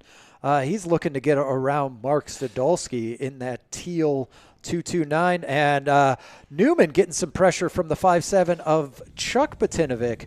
So there's already some jockeying for position. And look at London making a move to the inside. That's actually Thomas Greenwood and Lucas London battling it out between each other. Yep. You know, two young kids right there trying to make a name for themselves here in the Audubon member racing side. Both kids have come out of karting, have done plenty of racing there, continuing their racing endeavors just here on a bigger scale on the big track now. All right. Look at that. Mark Stadolski fired a move up the inside of Dean Schilling. Really gets alongside him here. Leaves enough room. Really good side-by-side action now as Jeff Newman's going to go with Mark Stadolski, try to push him through. They come into turn number 3, still side-by-side. Dean Schilling now going to have the inside line of advantage. Stadolski going to back off. Newman tries to go to the inside and go side-by-side with Mark Stadolski as they now go to turn number 5. All right, now, quick little aside about Nortrack. Nortrack is actually my favorite track. It's got a beautiful flow from turns 3, 4, and 5. But you know what? All bets are off. Wow, Thomas Greenwood making a double pass, got to the inside of Chuck Patinovic, that is, and made the pass on Mark Stadolski going into the turn number 6. A great move by Thomas Greenwood, and has allowed the door to be opened up for Lucas London to go to the inside of Chuck Patinovic. Patinovic now trying to get his bearing straight to not lose any more spots as Norm Malter fancying to move up the inside. Norm Malter in that 4.27 all-white Miata right there, the 5.7 of Chuck Patinovic, to help identify all of these cars because they're just moving so fast out there. David Patinovic has stretched his lead out quite a bit. He just turned the fastest lap of the race. Has had a best result of 3rd this entire season. So for David Patinovic, to run away with this lead, he's having a breakout race. But he's got 2 hot shoes behind him, Dean Schilling and Jeff Newman, both who have been on the podium at least 2 or 3 times this whole season. Absolutely, and there's still 18 laps to go. Long way to go here.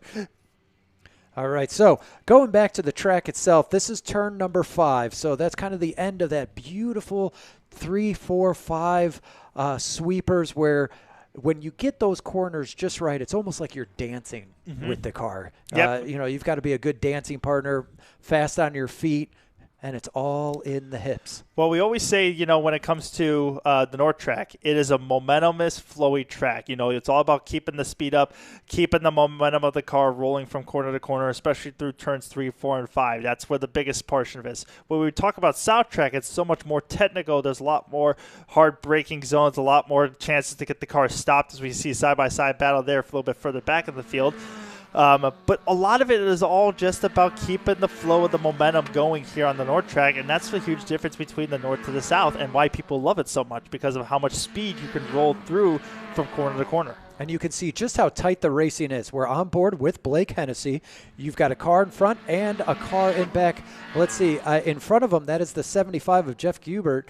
And then behind him, the number 9, Bill Hamill of Hamill Dentistry, is looking to...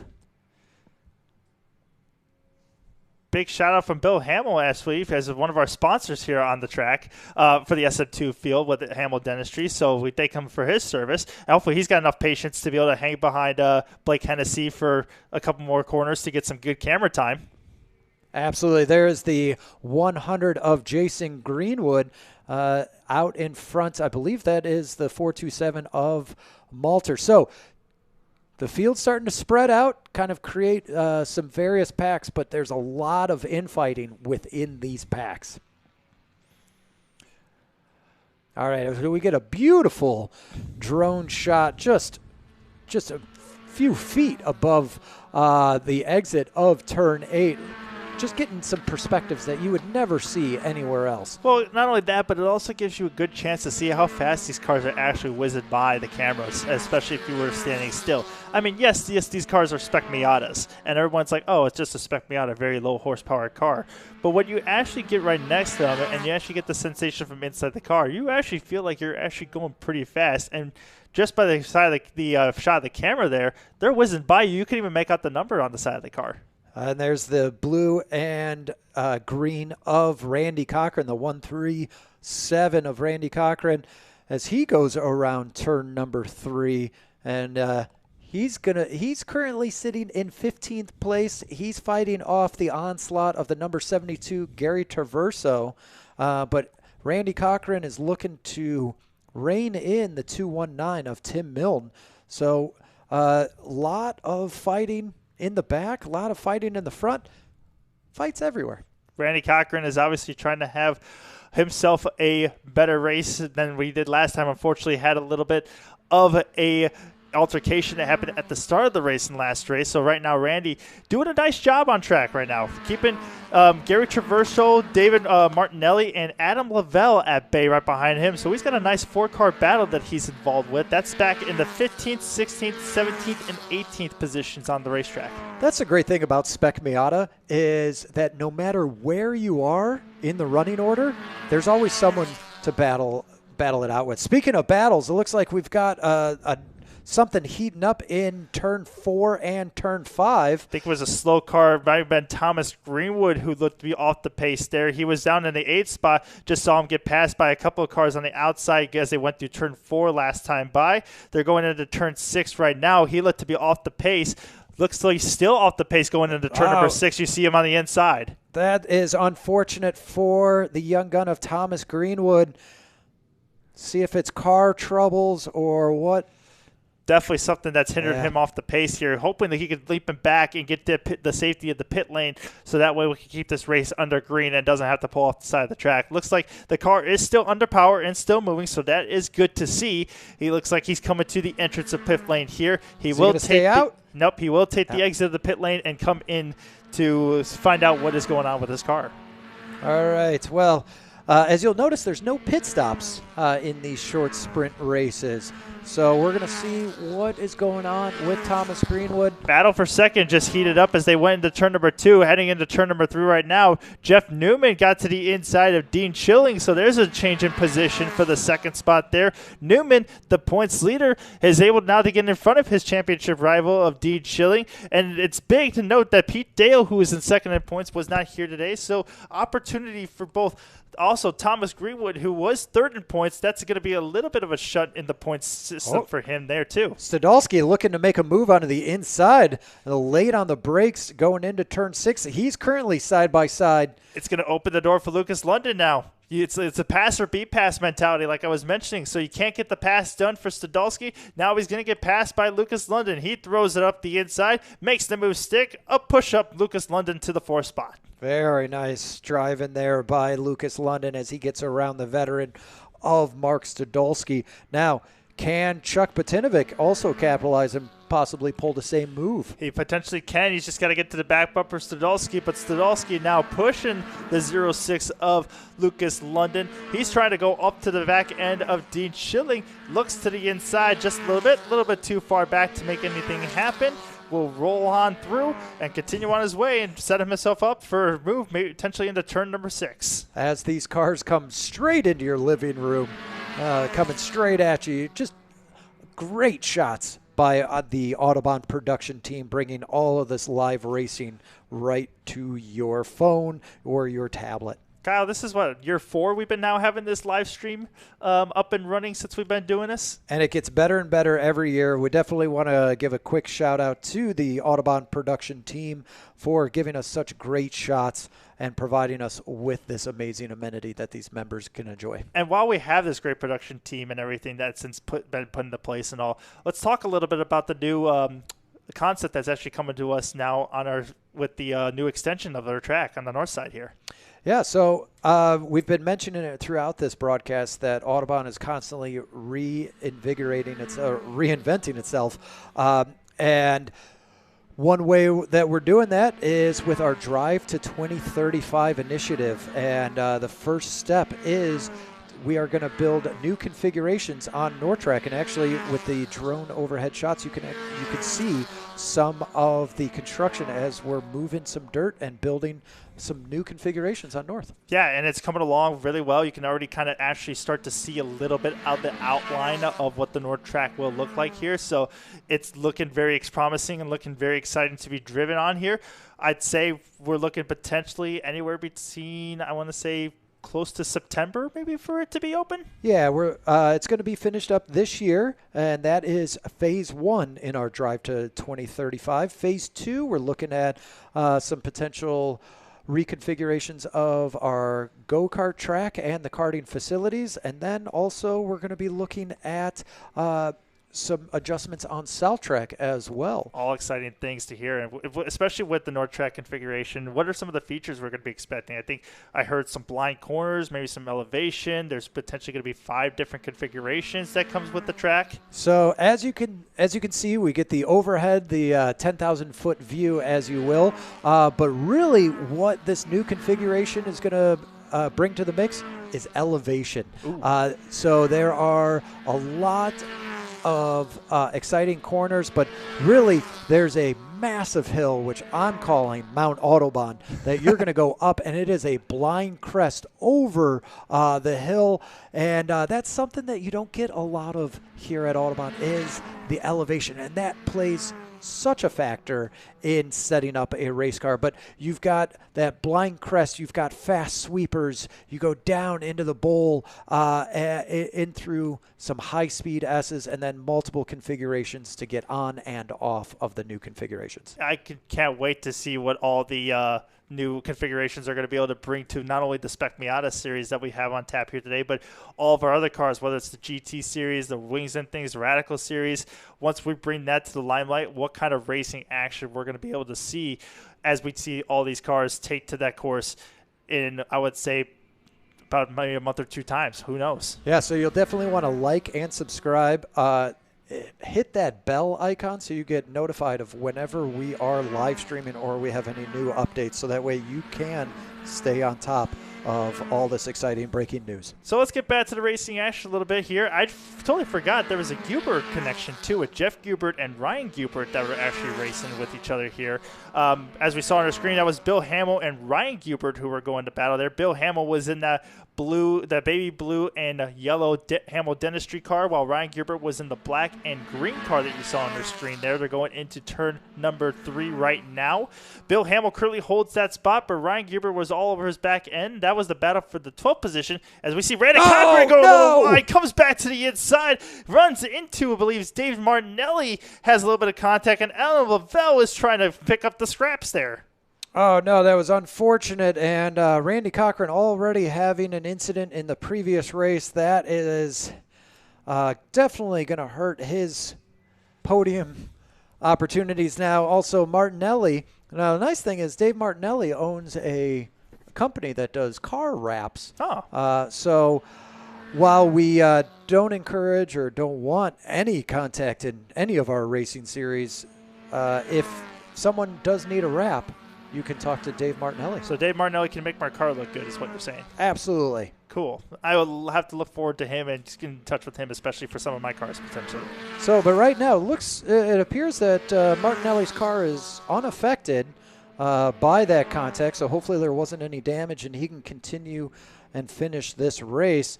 And it appears also that Randy Cochran as well doesn't have any damage. So hopefully it was just some light contact, and these two drivers can hopefully learn from that mistake and keep moving forward. The biggest thing is the cars are still pointing in the right direction. They're still rolling on the racetrack. That's the biggest thing that we can hear from today.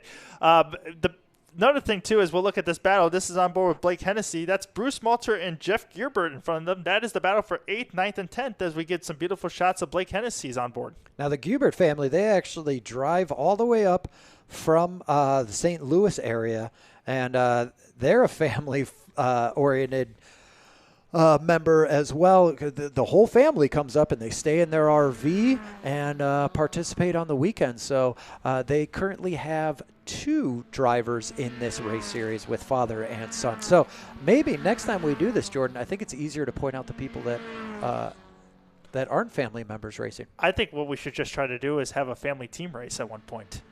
Oh, boy. All right. Well, we tried doing a husband and wife go-karting race, but unfortunately that ended in too many divorces or potential divorces, so we've kind of gone away from that. But right now, father-son racing teams are all the rage here at Audubon. But you mentioned something here, Kyle. You know, the Gilbert family comes up from St. Louis all the way up to Audubon, and they camp out in their RV here.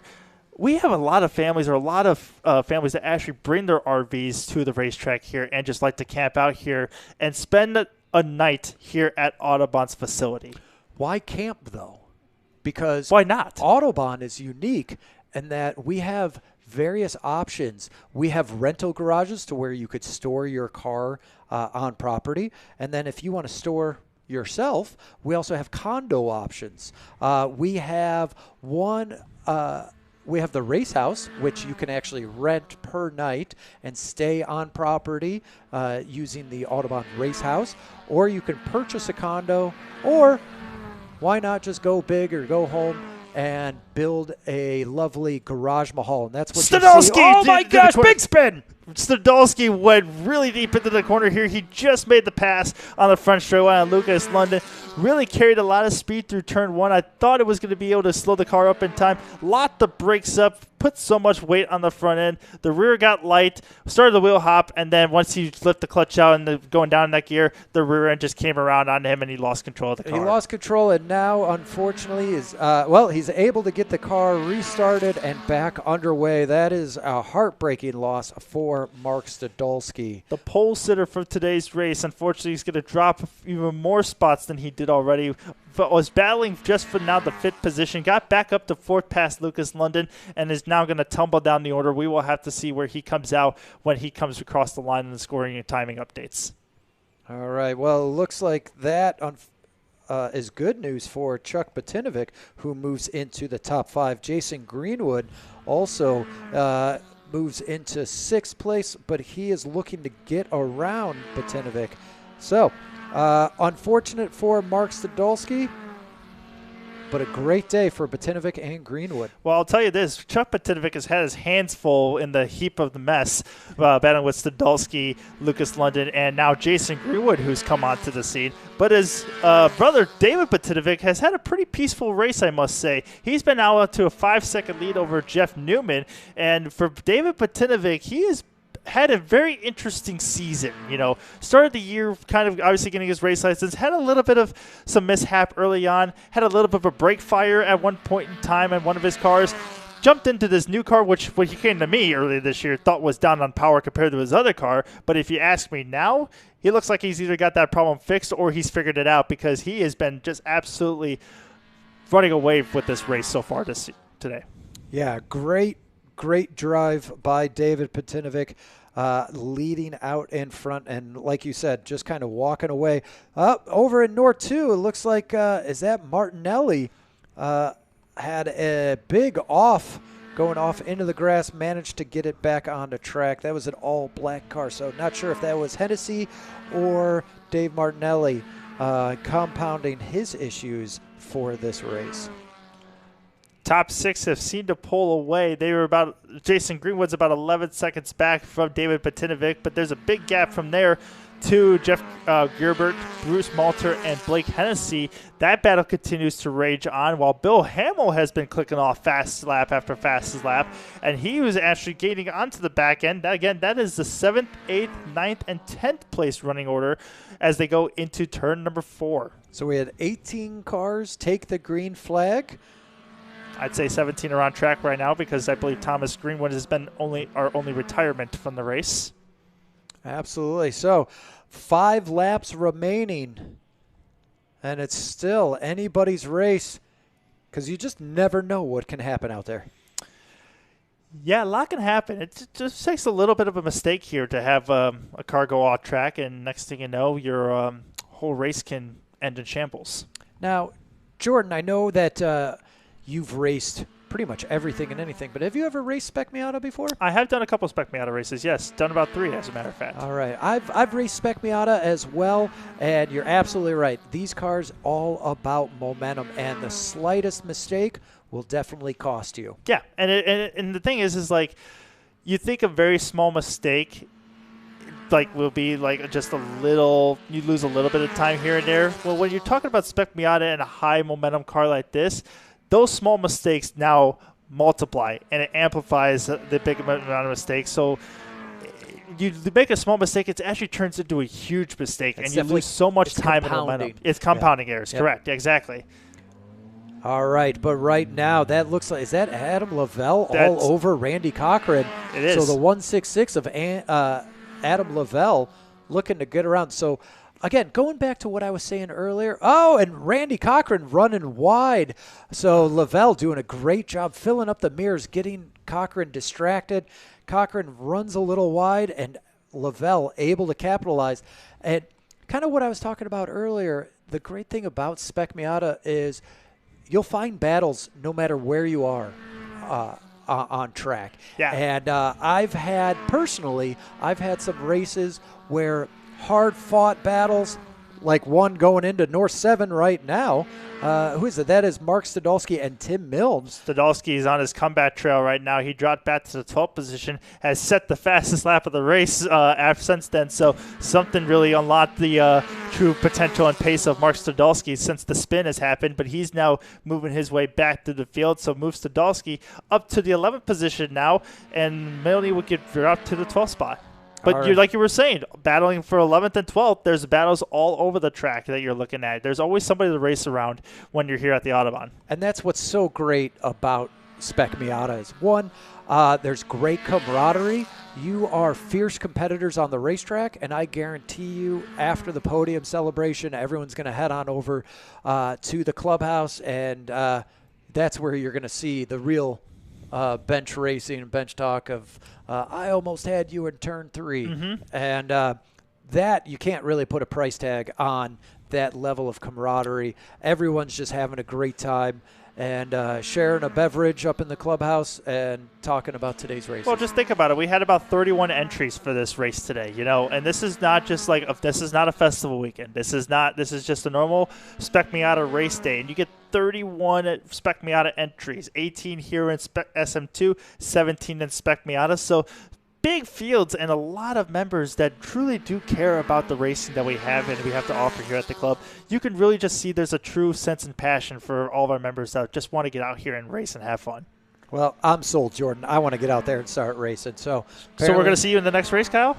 Well, first I think I need to attend your race school.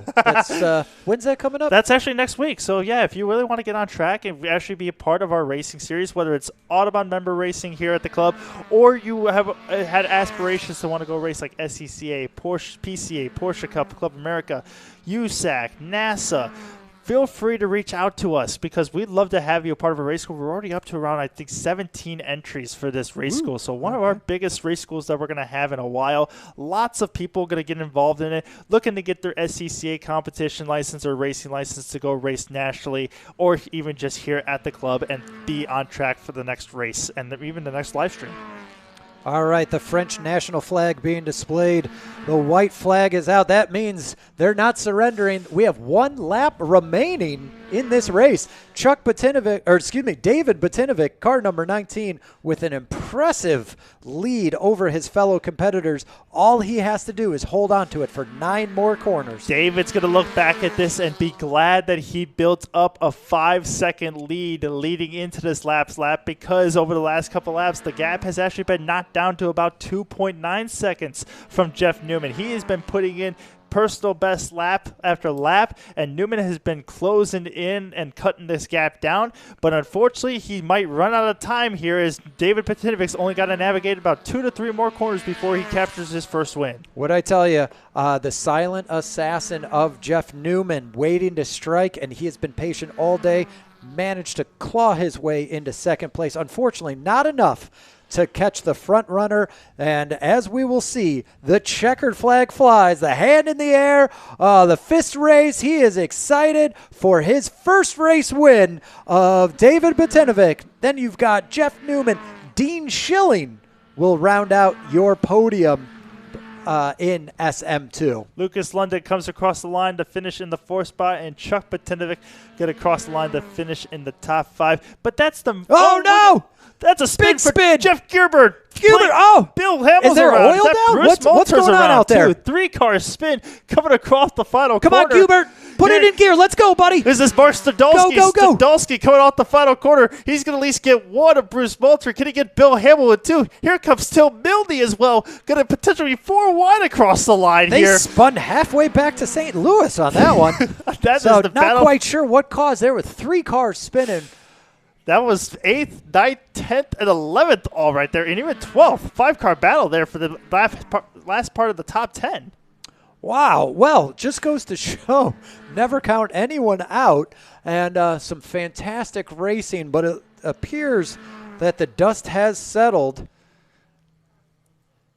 And David Butinovic still comes away with the win. But Jeff Newman, we've been talking about this guy having the silent assassin, as you mentioned. Yep. He's been having himself a heck of a season. He now actually will rack up his 4th podium of the year. He's got himself 2 wins and 2 second-place finishes. So just market consistency and edging his way closer to a championship title fight. Oh, well, some fantastic racing. And you know what? If you like this, again, be sure to like and subscribe so that way you can be notified of when we go live for all of our live streaming capabilities here at Autobahn. We want to thank you for riding along with us. Once again, my name's Kyle Nato alongside Jordan Missick here. And we will see you guys down for the podium celebration.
Define nature.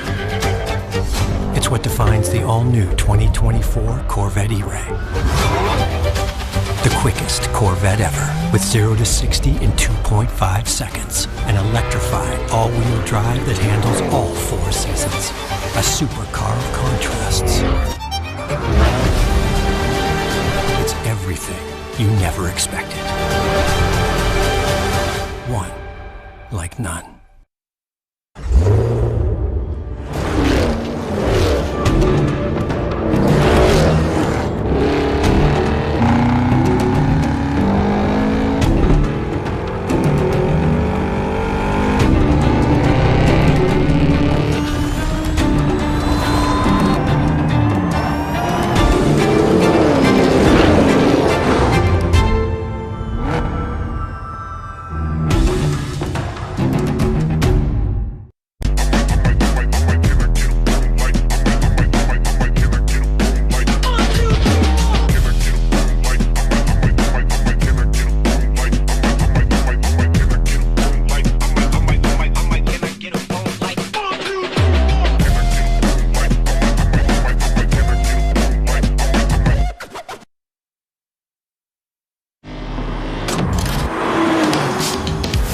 Lexus. Our motto is